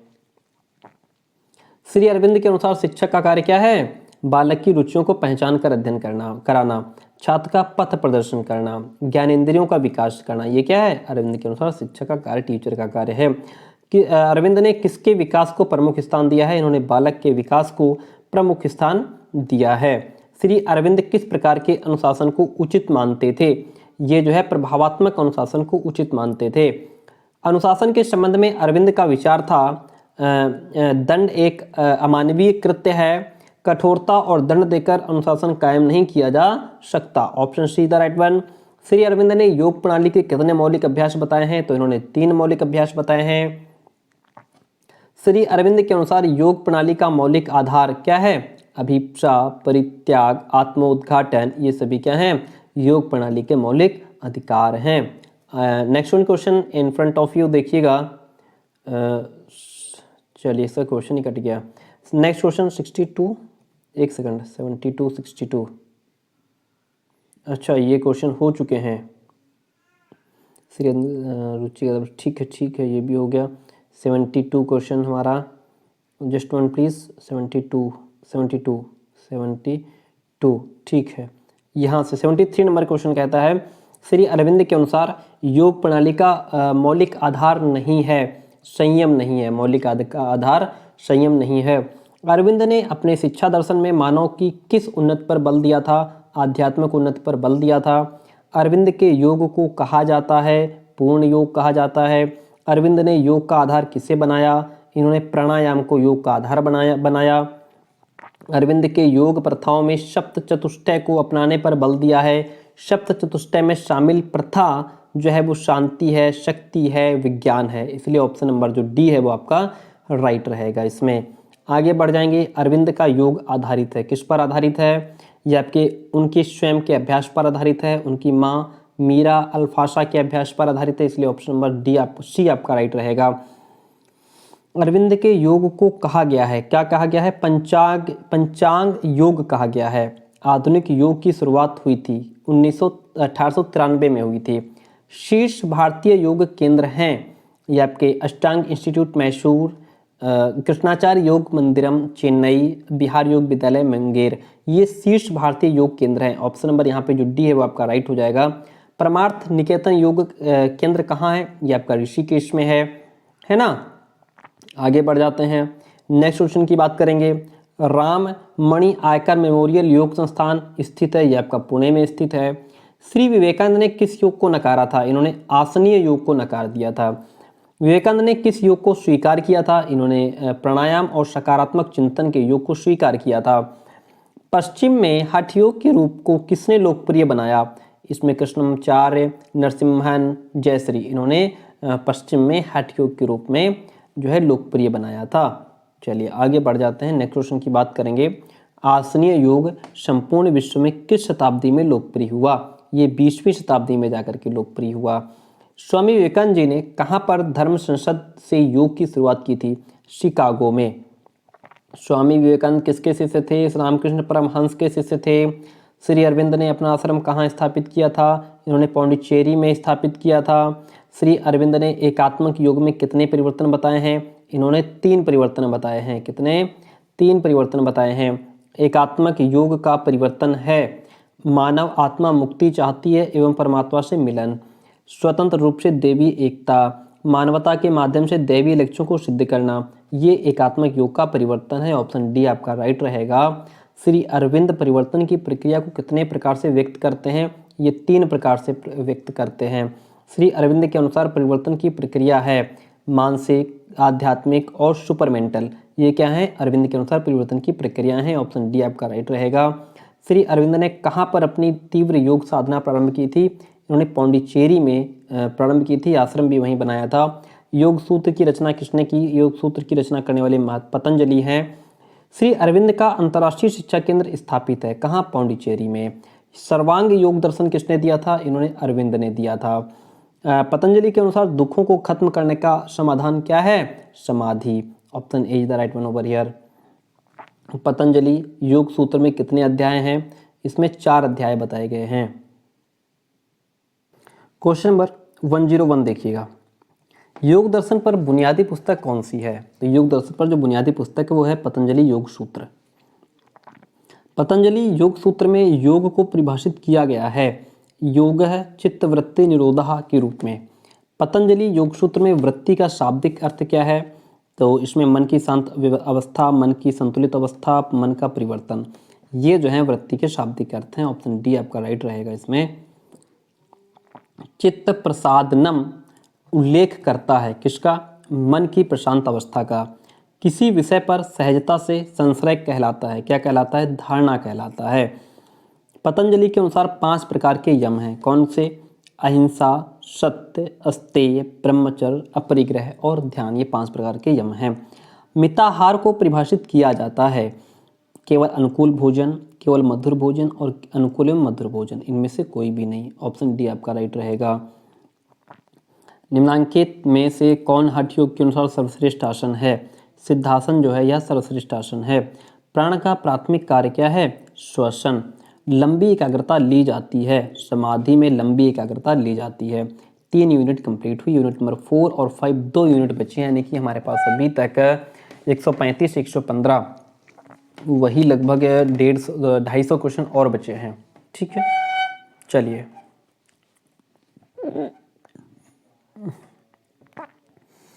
क्वेश्चन नंबर फर्स्ट है यूनिट नंबर 4 का, सॉरी, भुजंगासन से लाभ है। भुजंगासन से क्या लाभ है? भुजंगासन से थायराइड ठीक होता है और पेट के घाव भी ठीक हो जाते हैं, इसलिए ऑप्शन सी जो है वो आपका राइट रहेगा। और हम बात करेंगे नेक्स्ट क्वेश्चन की। क्रियात्मक परिकल्पना के पक्ष कौन कौन से हैं? तो इसमें लक्ष्य पक्ष और क्रियात्मक पक्ष, ये दोनों ही क्रियात्मक परिकल्पना के पक्ष हैं। ऑप्शन सी आपका जो है वो राइट रहेगा। भस्त्रिका प्राणायाम का मुख्य लाभ क्या है? रक्त शुद्ध होता है। अनुसंधान की प्रक्रिया के कितने सोपान होते हैं? तो ये आपके 6 सोपान होते हैं। क्रियात्मक अनुसंधान व्यवस्थित खोज की क्रिया है, यह कथन आपका मैकग्रेथे का है। योगासन से व्यक्ति किन बंधनों से मुक्त होता है? तो इसमें व्यक्ति तृष्णा से, अहंकार से, अज्ञान से, इन सभी से मुक्त हो जाता है। आगे बात करेंगे गौमुखासन किस प्रकार के विकार दूर करता है? तो ये आपका मधुमेह है, ग्रीवा रोग, पीठ दर्द, ये सभी जो है इनसे छुटकारा मिलता है। पीठ के बल पर लेटकर किया जाने वाला जो आसन है उसको हम सर्वांगासन, सेतुबंधासन भी वैसे किया जाता है, हलासन भी ऐसे किया जाता है, इसलिए ऑप्शन डी। समस्या के लिए जो संभावित समाधान देते हैं वह क्या कहलाता है? वह परिकल्पना कहलाता है। क्या कहलाता है? परिकल्पना। योगासन से लाभ है, शरीर में रक्त संचार होता है, शरीर का प्रत्येक अंग क्रियाशील रहता है, मांसपेशियों में दृढ़ता आती है। ऑप्शन डी जो है वो आपका राइट रहेगा। गरुड़ासन जो है, गरुड़ासन यह पैरों के बल खड़े होकर किया जाने वाला आसन है। कौन सा आसन सिर के बल खड़े होकर किया जाता है? तो इसमें आपका शीर्षासन, वृश्चिकासन, ऊर्ध्व पद्मासन, ये सारे आसन सिर के बल खड़े होकर के किए जाते हैं। नेक्स्ट वन इज प्रदत्तों के संकलन का जो तरीका है वह आसन सांख्यिकी का प्रयोग करना, निरीक्षण के आधार पर निर्णय लेना, ये क्या है? प्रदत्तों के संकलन का तरीका है। उपयुक्त दोनों जो है वो आपके राइट ऑप्शन रहेंगे। क्रियात्मक अनुसंधान के प्रथम सोपान में क्या किया जाता है? तो इसमें समस्या का चयन किया जाता है। पेट के बल लेटकर किया जाने वाला जो आसन है वो आपका इसमें भुजंगासन, शलभासन, ये दोनों आसन पेट के बल लेटकर किए जाते हैं। कपोतासन से लाभ है, किसका है? आमाशयिक विकार दूर होते हैं, मेरुदंड पुष्ट लचीला होता है, वृक्ष सुडौल, वक्ष सुडौल और कमर पतली होती है। उपयुक्त सभी the right one over here. ठीक है। कपाल अर्थात मस्तिष्क एवं भांति का अर्थ क्या होता है? इसमें आभा और उजाला, क्या होता है? आभा और उजाला। क्वेश्चन नंबर 18 कहता है कूर्मासन एवं गर्भासन है या बैठकर किए जाने वाले आसन होते हैं। पक्षाघात रोग के उपचार के लिए कौन सी योगिक क्रिया महत्वपूर्ण मानी जाती है? तो इसमें अनुलोम विलोम सबसे इंपॉर्टेंट होता है। बेचैनी, अवसाद, तनाव को कौन सा आसन दूर करता है? इसमें सुप्त वज्रासन दूर करता है। योग की सीढ़ियाँ कौन सी होती हैं? तो इसमें यम, नियम, आसन, ये सभी योग की सीढ़ियाँ मानी गई हैं। नज़ला रोग के उपचार के लिए कौन सी योगिक क्रिया लाभकारी है? इसमें नेति, उड्डयन, बंध और भस्त्रिका प्राणायाम, ये नज़ला रोग के लिए बहुत इंपॉर्टेंट होती हैं। ऑप्शन डी आपका राइट रहेगा। टॉन्सिल के उपचार हेतु कौन सा आसन उपयोगी है? इसके सुप्त वज्रासन। पाचन तंत्र की शुद्धि के लिए क्रिया की जाती है शंख प्रक्षालन। शंख प्रक्षालन क्रिया के अभ्यास के द्वारा किस रोग का उपचार किया जाता है? इसमें कोष्ठबद्धता, मोटापा, पित्त विकार, ये सारे ही रोग दूर होते हैं। शंख प्रक्षालन में प्रक्षालन शब्द का क्या अर्थ है? साफ करना। प्रक्षालन शब्द का अर्थ है साफ करना। चलिए आगे बढ़ते हैं। शारीरिक क्रियाओं में क्रिया आती है। स्वास्थ्य की क्रिया, सफाई क्रिया, भोजन व्यवस्था, ये सभी क्रियाएं इसमें शामिल होती हैं। राजयोग के प्रकार हैं, तो इसमें प्रत्याहार, धारणा, प्राणायाम, ये सभी क्या हैं? राजयोग के प्रकार हैं। पार्किंसन रोग किस तंत्र को प्रभावित करता है? यह तंत्रिका तंत्र को प्रभावित करता है। निम्न रक्तचाप के उपचार के लिए किस चक्र का ध्यान करना चाहिए? इसमें अनाहत चक्र का ध्यान करना चाहिए। किसका? अनाहत चक्र का ध्यान करना चाहिए। ठीक है, आगे बढ़ते हैं। रक्तहीनता के उपचार के लिए कौन सी क्रिया यौगिक क्रिया प्रभावी है? इसमें आपका भुजंगासन, शलभासन, सूर्य नमस्कार, ये क्या है? तीनों ही इसमें शामिल हैं, प्रभावी हैं। पाचन शक्ति को पुष्ट करने के लिए कौन सा प्राणायाम का अभ्यास उपयोगी है? इसमें भस्त्रिका प्राणायाम उपयोगी है। व्यायाम करने से शरीर के कौन से अंग तीव्रता से कार्य करने लगते हैं? इसमें फुफ्फुस, त्वचा, यकृत, ये तीनों ही अंग तीव्रता से काम करने लगते हैं। व्यायाम करते समय कैसे वस्त्र पहने जाते हैं? तो आपके आरामदायक और ढीले ढाले कपड़े पहने जाते हैं। व्यायाम करने से लाभ क्या होता है? शरीर की स्फूर्ति बढ़ती है, शरीर की कार्यक्षमता बढ़ जाती है, पाचन तंत्र में भी सुधार रहता है, इसलिए ऑप्शन डी जो है वो आपका राइट रहेगा। फेफड़ों के लिए कौन सा आसन अच्छा है? फेफड़ों के लिए ताड़ासन अच्छा है। नेति का प्रकार क्या है? दूध, घृत, तेल, नेति, जल, ये सभी क्या हैं? नेति के प्रकार हैं। कुंजल क्रिया के अभ्यास से कौन सा विकार दूर होता है? तो इसमें अम्लता, पित्त, अनिद्रा, ये सभी जो है दूर होते हैं। सर्वश्रेष्ठ आसन किसे माना जाता है? शीर्षासन को सर्वश्रेष्ठ आसन माना जाता है। अष्टांग योग में पांचवा जो चरण है वो प्रत्याहार है। क्या है? प्रत्याहार है। और कौन सी यौगिक क्रिया घेंगा रोग के उपचार में उपयोगी है? तो इसमें आपकी सर्वांगसन, जालंधर बंद और हलासन, ये क्या हैं? ये सभी जो है वो घेंगा रोग के उपचार में उपयोगी हैं।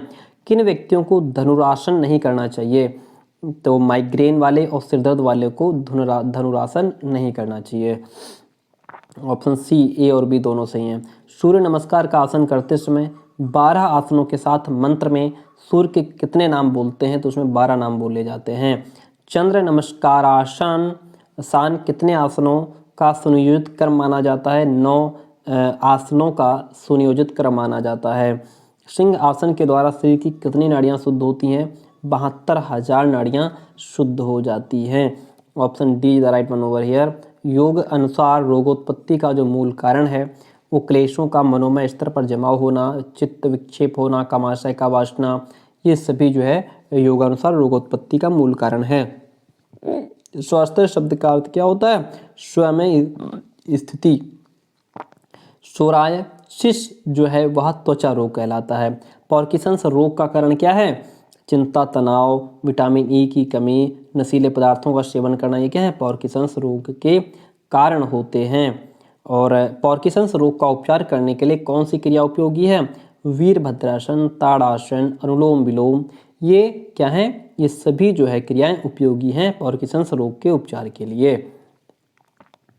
निम्न रक्तचाप के उपचार के लिए कौन सी यौगिक क्रिया उपयोगी है? तो इसमें सूर्य नमस्कार, सूर्य भेदी प्राणायाम, भस्त्रिका प्राणायाम, ये सभी उपयोगी हैं। प्राणायाम के जो प्रमुख प्रकार हैं वो हमारे 10 हैं। मोटापा कम करने में कमर दर्द और बवासीर हेतु कौन सा आसन उपयोगी है? बद्ध पद्मासन। नीति कर्म कितने प्रकार से किया जाता है? 2 प्रकार से किया जाता है। और नेक्स्ट, आयुर्वेद के अनुसार स्वास्थ्य का लक्षण है धातु की साम्यावस्था और शरीर से मल निष्कासन एवं मन, इंद्रिय और आत्मा की प्रसन्नता। नाभि चक्रे काय व्यूह ज्ञानम, यह कथन किस ग्रंथि का है? यह आपका योग सूत्र का है। निम्न में कौन सी क्रिया फ्लूरिसी रोग के उपचार के लिए उपयोगी है? उपवास। कौन सा आहार पार्किंसंस रोग के उपचार में उपयोगी होता है? तो इसमें आपका पालक है, सोयाबीन का दूध है, नारियल का पानी है, ये सभी बहुत ही जो है लाभदायक होते हैं। थायराइड रोग के उपचार में कौन सी यौगिक क्रिया उपयोगी है? तो इसमें हलासन, सर्वांगासन, उज्जाई प्राणायाम, ये सभी उपयोगी हैं। योग क्रिया का जो द्वितीय सोपान है वो आपका नियम है। कपालभाति शब्द में भांति का अभिप्राय क्या होता है? आभा, कांति, उजाला, ये सभी क्या है? भांति के अभिप्राय हैं। उच्च रक्तचाप के जो लक्षण हैं वो हमारे क्या है? अनिद्रा है, सरदर्द है, क्रोध है, ये उच्च रक्तचाप के लक्षण हैं। उच्च रक्तचाप का कारण नहीं है, क्या नहीं है? उपवास। स्पॉन्डिलाइसिस रोग किस अंग को प्रभावित करता है? मेरुदंड को प्रभावित करता है। योग किस लक्ष्य में सहायक है? मोक्ष में सहायक है। योग सूत्र में कुल कितने अध्याय हैं? 4 अध्याय हैं। साइलेंट किलर किस बीमारी को कहते हैं? उच्च रक्तचाप को साइलेंट किलर कहते हैं। और इंद्रियों की दुर्बलता के उपचार के लिए कौन सी योगिक क्रिया उपयोगी होती है? इसमें वज्रासन, मूलबंध, गरुड़ासन ये सभी उपयोगी होती हैं। अल्जाइमर रोग का जो लक्षण है वह क्या है? स्मृति में कमी, बोलने में कठिनाई, निर्णय लेने में कठिनाई, ये सभी जो है अल्जाइमर रोग के लक्षण हैं। उज्जाई प्राणायाम विकार दूर करता है, धातु के विकार को दूर करता है, कफ के विकार को, तंत्रिका तंत्र के विकार को, इन सभी को दूर करता है। गले के रोगों में लाभकारी यौगिक जो क्रिया है वह हमारी सर्वांगासन, सिंहासन, जलनेति ये सभी क्या हैं? गले के रोगों में लाभकारी यौगिक क्रियाएं हैं। क्षय रोग के उपचार में सहायक यौगिक जो क्रिया है वो हमारी ताड़ासन, मत्स्यासन, भस्त्रिका प्राणायाम ये उपयुक्त सभी राइट वन। सिजोफ्रेनिया है, सिजोफ्रेनिया क्या है? एक मानसिक विकार है। बाल झड़ना, थकान, वजन कम होना, उच्च रक्तचाप आदि लक्षण किस रोग के हैं? ये हमारे हाइपरथायराइड के लक्षण हैं। शीतली प्राणायाम का अभ्यास मिटाता है, क्या मिटा देता है? ये आपकी मानसिक उत्तेजना को, अम्लता को, उच्च रक्तचाप ये सभी मिटा देता है। उपरोक्त सभी the right one over here. Next question कहता है 76 नंबर, शीतली प्राणायाम का अभ्यास करने से कौन से रोग दूर होते हैं? तो इसमें आपका कफ और पित्त के रोग दूर हो जाते हैं। क्रोध, पीठ दर्द, चिंता एवं तनाव को दूर करने वाला जो आसन है वो शशाकासन हो जाएगा। उच्च रक्तचाप के उपचार के लिए कौन सी यौगिक क्रिया उपयोगी नहीं मानी जाती है? तो इसमें कपालभाति उपयोगी नहीं मानी जाती है। गाउट रोग का जो कारण है वो हमारा क्या है? शरीर में यूरिक अम्ल की अधिकता है। प्रोटीन युक्त पदार्थों का अधिक सेवन करने से गाउट रोग हो जाता है। मांसाहार का अधिक सेवन करने से गाउट रोग हो जाता है, इसलिए ऑप्शन नंबर डी जो है वो आपका राइट वन हो जाएगा। इंद्रियों की दुर्बलता के उपचार के लिए कौन सी यौगिक क्रिया उपयोगी है? इसमें आपका वज्रासन, मूलबंध, गरुड़ासन ये सभी उपयोगी हैं। अल्जाइमर रोग का जो लक्षण है वो आपका स्मृति में कमी, बोलने में कठिनाई, निर्णय लेने में कठिनाई ये सभी अल्जाइमर रोग के लक्षण हैं। उज्जाई प्राणायाम विकार दूर करता है, धातु के और कफ के, तंत्रिका ये सारे दूर करता है। गले के रोगों में लाभकारी जो है वो आपका सर्वांगासन, सिंहासन, जलनेति ये सभी उपयोगी है गले के रोगों में। ठीक है, क्वेश्चन रिपीट भी हैं। क्षय रोग के उपचार में सहायक यौगिक क्रिया आपकी कौन सी? ताड़ासन, मत्स्यासन, भस्त्रिका ये सभी। सिजोफ्रेनिया जो है यह एक रक्त विकार है, हृदय विकार है, मानसिक विकार ये आपका जो सिजोफ्रेनिया है ये मानसिक विकार है। बाल झड़ना, थकान, वजन कम होना, उच्च रक्तचाप आदि लक्षण किस रोग के हैं? हाइपरथायराइड के हैं। किसके हैं? हाइपरथायराइड। शीतली प्राणायाम का अभ्यास मिटाता है, क्या मिटा देता है? मानसिक उत्तेजना, अम्लता, उच्च रक्तचाप ये सभी मिटा देता है। शीतली प्राणायाम का अभ्यास करने से कौन से रोग दूर होते हैं? कफ और पित्त। क्रोध, पीठ दर्द, चिंता, तनाव को दूर करने वाला जो आसन है वो शशाकासन है। क्वेश्चन रिपीट हो गया देखिए। उच्च रक्तचाप के उपचार के लिए कौन सी यौगिक क्रिया उपयोगी नहीं मानी जाती है? कपालभाति। कोई बात नहीं, आपका तो रिवीजन जितना हो जाए। गाउट रोग का जो कारण है वो आपका क्या है? जो है इसमें यूरिक अम्लता, प्रोटीन युक्त पदार्थों का सेवन, मांसाहार उपयुक्त सभी हो जाएगा। ठीक है, और उसके बाद फिर 679 के बाद है आपका क्वेश्चन नंबर 80। देखिए, व्यायाम करने से मानवीय शरीर में कौन से गुण आते हैं? तो इसमें आपकी स्वास्थ्य होता है, सुंदरता आती है, शक्ति बढ़ती है, उपरोक्त सभी। विश्रामदायक आसन कौन सा माना जाता है? श्वासन जो है ये विश्रामदायक आसन माना जाता है। उद्देश्य के अनुसार योगासन के प्रकार हैं। ध्यानोपयोगी आसन होता है, व्यायामात्मक आसन होता है, विश्रामदायक आसन होता है। ऑप्शन बी आपका राइट वन है। बढ़ते हैं नेक्स्ट क्वेश्चन की तरफ। निम्न में से कौन सा तथ्य प्रकृति मूलक तथ्यों से संबंधित है? इसमें आपका सत्य, अहिंसा, स्तेय ये सभी क्या है? प्रकृति मूलक तथ्यों से संबंधित हैं। रीढ़ की हड्डी को सीधा रखने और ध्यान एकाग्र करने में जो सहायक आसन वो पद्मासन होता है। सामान्य रूप से योगाभ्यास और योगासनों को कितने वर्गों में विभाजित किया गया है? 2। किस आसन में चित्त लेटकर धड़ को धीरे धीरे 90 डिग्री ऊपर तक उठाया जाता है? सर्वांगासन में ये सब किया जाता है। योगाभ्यास का जो सामान्य सिद्धांत है, योगाभ्यास करते समय मन को शांत होना चाहिए, यौगिक क्रियाएं थकान युक्त ना हो, यौगिक क्रियाएं मन और शरीर से परस्पर संबंधित हो, इसलिए ऑप्शन डी राइट हो जाएगा। कौन सा तथ्य अनुमान से संबंधित है? पूर्ववत, शेषवत, सामान्यतो दृष्ट जो है ये सब क्या है? अनुमान से संबंधित है। ऑप्शन डी आपका राइट हो जाएगा। भ्रामरी प्राणायाम से किन किन रोगों से लाभ मिलता है? तो इसमें आपका मानसिक तनाव, उत्तेजना, उच्च रक्तचाप इन सभी से जो है लाभ मिलता है। आगे बढ़ेंगे। शीतकारी प्राणायाम से किन रोगों में आराम होता है? तो इसमें आपका दंत रोगों में, पायरिया में, गले और मुंह में इन सभी में आराम मिलता है।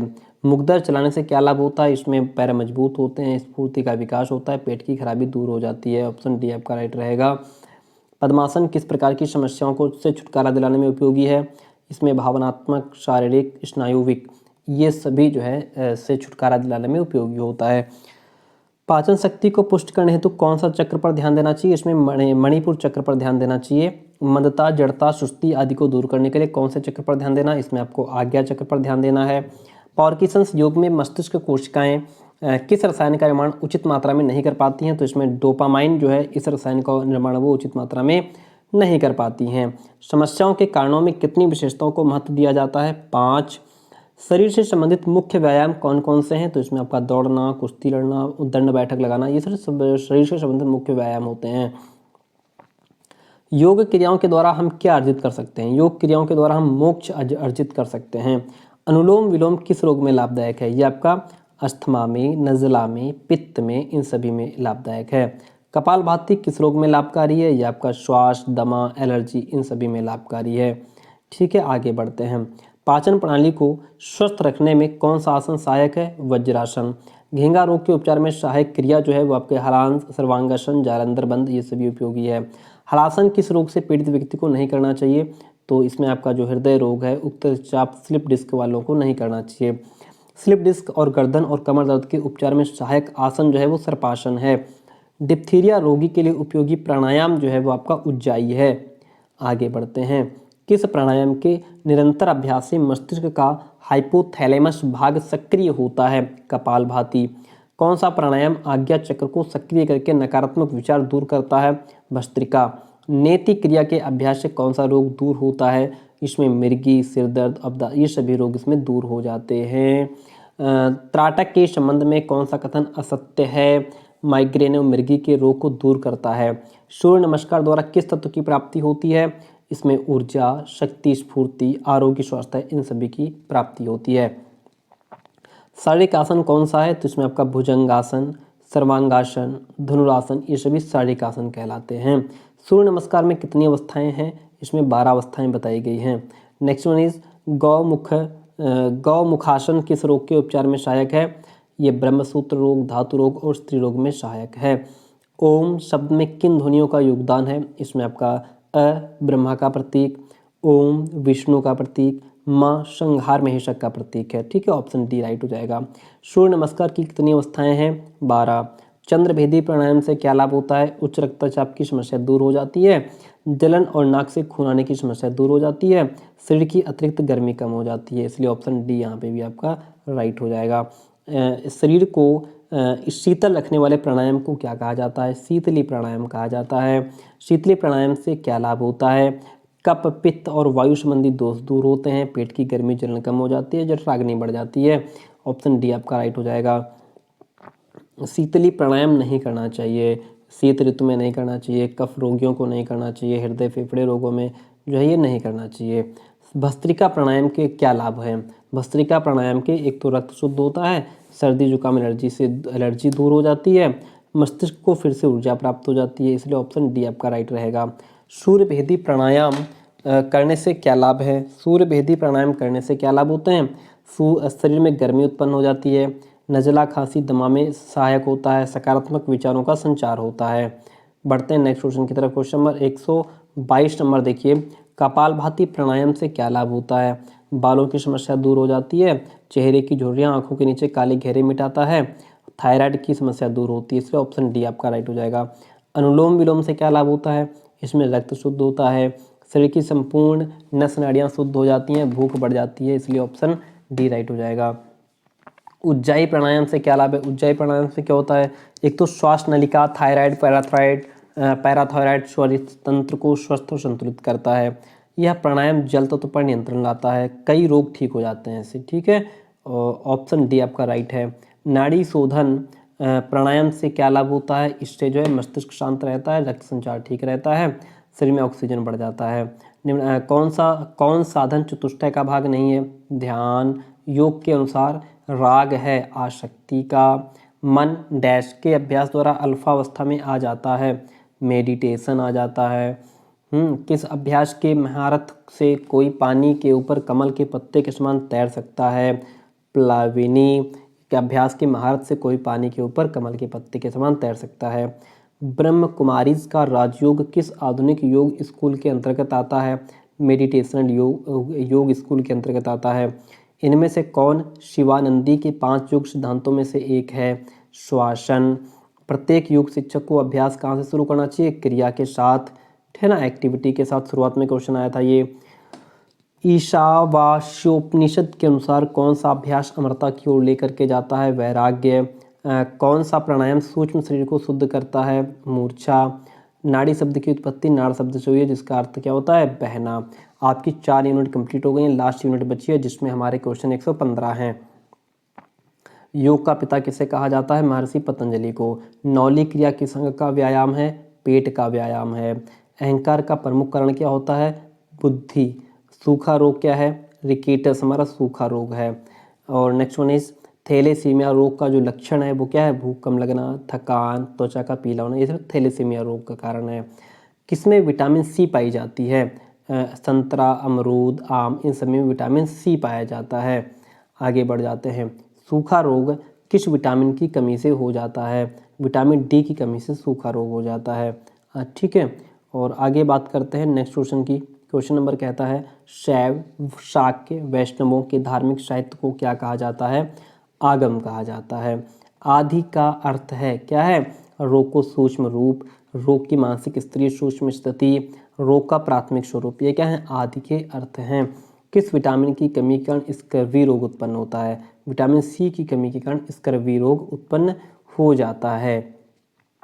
सामान्य व्याधि उत्पन्न होती है किससे? वातावरण के साथ अंतःक्रिया में असंतुलन के कारण सामान्य व्याधि उत्पन्न हो जाती है। विश्व स्वास्थ्य संगठन के अनुसार स्वास्थ्य के चतुर्थ पक्ष का नाम क्या है? आध्यात्मिक। थैलेसीमिया रोग के कारण कौन सा दूसरा रोग शरीर में उत्पन्न हो जाता है? एनीमिया। स्कर्वी रोग का जो मुख्य रूप से जो रोग है वो मसूड़ों का रोग है। स्कर्वी रोग किसका रोग है? मसूड़ों का रोग है। कपालभाति के द्वारा मस्तिष्क के सम्मुख पार्श्व और फुफ्फुस या फेफड़े की शुद्धि की जाती है। इस रोग से क्या आराम मिलता है?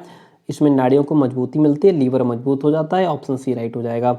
योग सूत्र में 4 पाद हैं, इनमें से कौन सा नहीं है? मानसिक पाद नहीं है। मोक्ष अथवा मुक्ति का उपाय क्या है? मानसिक कष्टों से छुटकारा पाना। आदि की उत्पत्ति होती है कहाँ से? मानसिक स्तर से होती है। आगे बढ़ जाते हैं। थैलेसीमिया रोग के कारण शरीर में किसका उत्पादन कम होने लगता है?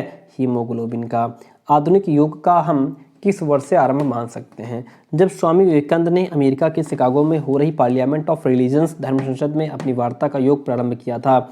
1993 में किया था। मनोमय कोश में क्लेशों के जमाव के कारण रोग का सूक्ष्म रूप जन्म लेता है, जिसे कहा जाता है क्या? आदि कहा जाता है। क्षय रोग है, जीवाणु जनित रोग है, छूत का रोग है, फेफड़ों, इन सभी का रोग है क्षय। आदि का अर्थ क्या होता है? रोग का सूक्ष्म स्वरूप है। रोग की मानसिक स्थिति, सूक्ष्म स्थिति, रोग का प्रारंभिक स्वरूप आदि कहलाता है। Option D the right one over here. अंतर्राष्ट्रीय योग दिवस कब घोषित किया गया था? 11 दिसंबर 2014 को किया गया था। विश्व स्वास्थ्य संगठन के अनुसार स्वास्थ्य के चतुर्थ पक्ष का नाम क्या है? आध्यात्मिक। बारिंग योग के अंतर्गत निम्नलिखित में से कौन सा योग आते हैं? इसमें आपके धारणा, ध्यान, समाधि, प्रत्याहार, ये सभी आते हैं। योग शास्त्र में शारीरिक रोग को कहा जाता है क्या? कहा जाता है? व्याधि। योग शास्त्र में मानसिक रोगों को कहा जाता है क्या? आधि। राजसी आहार कैसा होता है? ये आपका कड़वा, खट्टा, अति उष्ण, ये सभी होता है। ऑप्शन डी आपका राइट रहेगा। निम्न रक्तचाप का कारण है, क्या कारण है? इसमें हाइपोथायराइड, लीवर रोग, पार्किंसंस रोग, ये सभी निम्न रक्तचाप के कारण होते हैं। थैलेसीमिया है, क्या है? थैलेसीमिया रक्त रोग है। स्वाध्याय से तात्पर्य है, क्या तात्पर्य है? इसमें मनन करना, आत्मिक चिंतन करना, ये सभी स्वाध्याय का मतलब होता है। मनन करना, आत्मिक चिंतन करना। क्षय रोग का लक्षण है, क्या लक्षण है? शरीर का वजन कम हो जाना, बार बार खांसी आना, बेचैनी, सुस्ती, ये सभी क्या हैं? क्षय रोग के कारण हैं। कौन से रजोमुखी व्यक्ति के लक्षण हैं? चंचलता, इंद्रिय सुख परायण, प्रभुत्व स्थापित करने की इच्छा, शक्ति अर्जन की इच्छा, आक्रामकता, ईर्ष्या, क्रोध, विषाद, कुंठा, चिंता, असंतोष, ये सभी रजोमुखी व्यक्ति के लक्षण हैं। Option D right one. Bharat में पहला अंतर्राष्ट्रीय योग दिवस कब मनाया गया था? ये आपका 21 जून 2015 को मनाया गया था। योग क्रिया का प्रथम जो सोपान है वो यम है। आगे बढ़ जाते हैं। थैलेसीमिया रोग का मुख्य कारण क्या है? आनुवंशिकता। विश्व योग दिवस मनाने की शुरुआत 21 जून 2013। संयुक्त राष्ट्र महासभा में योग दिवस के लिए कितने सदस्यों ने सहमति प्रदान की थी? 193। विश्व योग दिवस कब मनाते हैं? 21 जून को। ठीक है। 41 नंबर क्वेश्चन, स्वास्थ्य केवल लोगों की अथवा अपंगता की अनुपस्थिति ही नहीं है, बल्कि यह एक पूर्ण शारीरिक, मानसिक, सामाजिक कल्याण की स्थिति है। स्वास्थ्य की यह परिभाषा किसकी है? विश्व स्वास्थ्य संगठन ने दी है। डिस्पेप्सिया क्या है? ये अपच होता है। ब्रह्मचर्य पालन के अभ्यास से व्यक्ति दीर्घायु का प्राप्त करता है। व्यक्ति के बुद्धि बल में वृद्धि होती है, व्यक्ति के शारीरिक बल में वृद्धि होती है। ऑप्शन डी जो है वो आपका राइट रहेगा। उपनिषदों के अनुसार प्रकृति के कितने गुण होते हैं? उपनिषदों के देखिए, सत्वगुण, रजोगुण, तमोगुण, ये सभी उपनिषदों के अनुसार प्रकृति के गुण होते हैं। पाणिनि निम्न में से किसके रचयिता हैं? ये आपके अष्टाध्यायी के रचयिता हैं। डिप्थीरिया जो रोग है यह आपका गले का रोग है। ठीक है, आगे बढ़ जाते हैं। घेंगा रोग है, घेंगा रोग आपका कंठ रोग है। ऑस्टियोपोरोसिस क्या है? हड्डी का रोग है। मेरुदंड की गतियां कितनी होती हैं? 5 होती हैं। डिस्पेप्सिया रोग के उपचार के लिए कौन सी योगिक क्रिया उपयोगी है? तो इसमें आपका कुंजल, विपरीत करणी, सलभाषण, ये सभी उपयोगी हैं। ऑस्टियोपोरोसिस रोग उत्पन्न होने का जो कारण है वो आनुवंशिकता हो सकता है, कैल्शियम की कमी हो सकती है, विटामिन डी की कमी हो सकती है। Option D the right one over here. और डिस्पेप्सिया रोग का जो लक्षण है उसमें बार बार डकार आना, पेट दर्द होना, उबकाई आना, ये सभी हो सकते हैं। डिप्थीरिया रोग का कारण क्या कारण है? जीवाणु। पेलिया रोग के उपचार में कौन सी क्रिया उपयोगी है? कुंजल। यौगिक जीवन पद्धति के 5 तत्व कौन कौन से हैं? आहार, विहार, आचार। मेनिनजाइटिस रोग उत्पन्न होने का जो कारण है वो जीवाणु, विषाणु, सिर पर चोट लगना हो सकता है। Option D is the right one. Next one is प्रदर रोग के उपचार हेतु कौन कौन से चक्र पर ध्यान देना चाहिए? इसमें जो है स्वाधिष्ठान चक्र पर ध्यान देना चाहिए। स्वास्थ्य की कौन सी विशेषता है? समान व्यक्ति के व्यक्तित्व में एकरूपता और सामंजस्य होता है। जो व्यक्ति स्वस्थ होता है, स्वास्थ्य व्यक्ति रोग रहित रहता है। स्वास्थ्य का तात्पर्य भौतिक, सामाजिक, पर्यावरण से पूर्ण सामंजस्य स्थापित करना है। Option D the right one over here. Next question कहता है समाधि पाद में कुल कितने सूत्र होते हैं? 51। अष्टांग योग का 7वां चरण क्या है? ध्यान। योग कर्मश कौशलम उक्ति किसमें लिखी है? श्रीमद् भगवत गीता में लिखी है। आभ्यंतर एवं बाह्य इंद्रियां मिलकर कहलाते हैं क्या? भयोदश कारण। निम्नलिखित में से कौन से तथ्य नियम से संबंधित हैं? तप, शौच, स्वाध्याय, ये सभी नियम से संबंधित हैं। आगे बढ़ जाते हैं। सूर्य नमस्कारासन प्रक्रिया में पैरों की एड़ियां कैसी होनी चाहिए? तो इसमें आपका जो पैरों की एड़ियां हों वो दोनों पैरों की एड़ियां मिली हुई हों और पैरों से सिर तक का भाग सरल रूप में सीधा होना चाहिए। ठीक है, इसलिए बा और सा दोनों सही हैं इसमें। हम सभी अनंत शक्ति के स्वामी हैं। योग हमें इसी शक्ति के रहस्य से परिचित कराता है। यह कथन योगी रामचरक का है। पृथ्वी, जल, अग्नि, आकाश और वायु किस साधक के आवश्यक तत्व हैं? पंच महाभूत के आवश्यक तत्व हैं। स्वास्थ्य की उचित जो विशेषता है वो स्वास्थ्य व्यक्ति रोग रहित होता है। स्वास्थ्य व्यक्ति के व्यक्तित्व में समरूपता, सामंजस्य होता है ना, और पर्यावरण के साथ सामंजस्य स्थापित करता है। ऑप्शन डी आपका इसमें राइट रहेगा। कौन सी सामाजिक स्वास्थ्य की विशेषता है? परिस्थितियों से समायोजन, भूमिकाओं का उचित प्रकार, निष्पादन, उत्तरदायित्वों को पूरा करना, यही स्वास्थ्य की विशेषता है। आगे बढ़ते हैं। आध्यात्मिक स्वास्थ्य की परिभाषा कौन सी है? आध्यात्मिक स्वास्थ्य वह अवस्था है जो व्यक्ति की ईश्वरीय सत्ता से संबंध स्पष्ट जन कल्याण की ओर अग्रसित होने की स्थिति को स्पष्ट करती है। ठीक है, देखिएगा निम्न में कौन सी आधि के 2 भाग हैं? सामान्य एवं सार के 2 भाग हैं। नाड़ी दुर्बलता के उपचार के लिए रोगी को किस रंग की बोतल से पानी पिलाना लाभकारी रहता है? नीली बोतल से। योग शास्त्र में शारीरिक रोगों को क्या कहा जाता है?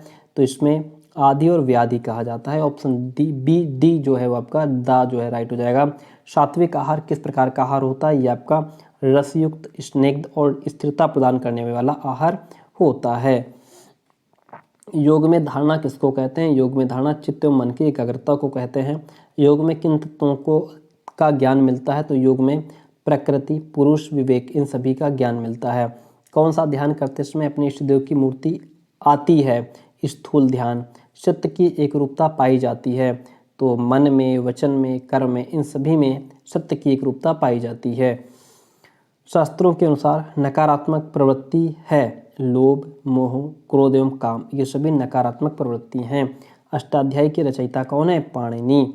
पेट दर्द, उबकाई आना, बार बार डकार आना, अभी हमने पीछे पढ़ा था डिस्पेप्सिया के कारण जो है रोग का लक्षण है। प्राण किस भाषा का शब्द है? जो प्र एवं ण के संयोग से निर्मित हुआ है। प्र को निरंतरता हेतु उपयोग में लाया जाता है, ण को गति हेतु। संस्कृत का शब्द है। ठीक है, आगे बढ़ जाते हैं। आधुनिक युग की शुरुआत सन 1780 ईस्वी में हुई थी। धारणा का अर्थ है एकाग्रता। धारणा के स्वरूप हैं 5। कितने हैं? 5। धारणा का स्वरूप नहीं है, स्मृति बोधक स्वरूप नहीं है। धारणा की पद्धति क्या है? मस्तिष्क द्वारा किसी विषय विशेष पर कल्पना करके मन को विचारों से लगातार भरा रखना। चित्त को किसी ऐसी महान आत्मा पर एकाग्र करना जो संपूर्ण संसार में अनासक्त है। नेत्रों को बंद करके अंतर्मन में उत्पन्न दिव्य ज्योति पर चित्त को एकाग्र करके धारणा को अवस्था प्राप्त करना। ऑप्शन डी आपका राइट रहेगा। धारणा के भेद हैं, कितने भेद हैं? 2 भेद हैं। आगे बढ़ जाते हैं, बस लास्ट स्टेज पर पहुंच चुके हैं। योग दर्शन के अनुसार धारणा का जो रूप है वो हमारा बाह्य धारणा, अंतर धारणा है। Option C. यह कथन किसका है? जीवात्मा तथा परमात्मा की समतावस्था का नाम समाधि है। यह महर्षि याज्ञवल्क्य का कथन है। कथन किसका है? सकल दोष से रहित होकर मन का ब्रह्म में लीन हो जाना समाधि है। संत श्री गौड़पादाचार्य का कथन है। बुद्धि का समाधान ही समाधि है, ऐसा भगवान श्री कृष्ण कहते हैं। समाधि का प्रकार इसमें से कौन सा नहीं है? कर्म नहीं है। भक्ति सागर में समाधि का प्रकार नहीं बताया गया है। सारूप समाधि का प्रकार नहीं बताया गया है। पुराणों में समाधि के कितने प्रकार बताए गए हैं? 6 प्रकार बताए गए हैं। योग दर्शन के अनुसार समाधि के प्रकार हैं 3 प्रकार बताए गए हैं। धारणा का एक सेकंड रिपीट हो गया। 95 के बाद 96 नंबर क्वेश्चन आएगा। 96 योग दर्शन में समाधि का प्रकार नहीं बताया गया है। सामीप्य समाधि का प्रकार नहीं बताया गया है। वह समाधि कौन सी है जो वितर्क, विचार, आनंद और अस्मिता के भाव से युक्त होती है? संप्रज्ञात समाधि। वह समाधि कौन सी है जिसमें शब्द यानी नाम, अर्थ, रूप और ज्ञान बोध उपस्थित होते हैं? सवितर्क संप्रज्ञात समाधि है वो। ठीक है, आगे बढ़ते हैं। 99 नंबर, जन साध्य सम्यक तर्क के अनुशासन में आगे बढ़ता है और सोचने योग्य बनता है, उस समाधि को क्या कहा जाता है? सविचार संप्रज्ञात समाधि। योग की अंतिम अवस्था निरुद्धावस्था है। साधक की निरुद्धावस्था को क्या कहा जाता है? असंप्रज्ञात समाधि। समाधि का सर्वोच्च स्वरूप जो है वो धर्म मेघ समाधि है। आगे बढ़ते हैं। समाधि की बाधा क्या है? व्याधि। समाधि की बाधा नहीं है स्मृति। समाधि के अभ्यास में कितनी बाधाएं आती हैं जिन्हें चित्त विशेष कहा जाता है? 9 बाधाएं। चित्त विक्षेपी के फलस्वरूप साधक में उत्पन्न होने वाला उपद्रव जो है वह मन में खेदपन होना, चित्त में निराशा के कारण बुरे विचारों का आना, चित्त में उत्पन्न बुरे विचारों के कारण हाथ पैर फूल जाना, ये सभी क्या हैं? चित्त विक्षेपों के फलस्वरूप साधक में उत्पन्न होने वाले उपद्रव हैं। चित्त विक्षेप के उपद्रवों से बचने के लिए साधक को अभ्यास करना चाहिए। मैत्रिता, मुदिता और उपेक्षा का अभ्यास करना चाहिए। स्त्यान से आशय है, किसका आशय है? चित्त की अकर्मण्यता का। आगे बढ़ जाते हैं। अनवस्थितन से आशय है, किसका? आत्म साक्षात्कार में पूर्व अभ्यास का छूट जाना। अविरत से आशय है, किसका? सुस्ती का। पहले दोस्तों बहुत मेहनत लगती है, 1.5 घंटे कंटिन्यू बोलना, हालत ख़राब हो जाती है। बहुत मेहनत करके आप तक वीडियो पहुंचाया गया है। वीडियो को लाइक और एक कमेंट जरूर कीजिएगा। नए हो तो सब्सक्राइब जरूर कर लीजिएगा। प्रमोद का तात्पर्य क्या होता है? लापरवाही। आलब्ध से आशय है, किसका आशय है? समाधि की भूमिकाओं का प्राप्त न होना। मैत्रिता से आशय है, क्या आशय है? ईर्ष्या को दूर रखने के लिए सभी के प्रति मित्रता का भाव रखना। उपेक्षा से आशय है, पापी और दुराचारी व्यक्ति के प्रति उपेक्षा का भाव रखना। और नेक्स्ट वन इज आज का लास्ट क्वेश्चन। बिना लाइक बिना कमेंट नहीं जाएंगे। मुद्रिता और सब्सक्राइब जरूर कीजिएगा। प्रत्येक सदाचारी एवं धर्मात्मा व्यक्ति को देखकर चित्त में प्रसन्नता का भाव विकसित होना ही मुद्रिता है। क्लास कैसे रही जरूर कमेंट कीजिए, एक लाइक जरूर कीजिए, अपने दोस्तों तक कॉलेज ग्रुप में शेयर कीजिए। Thank you so much.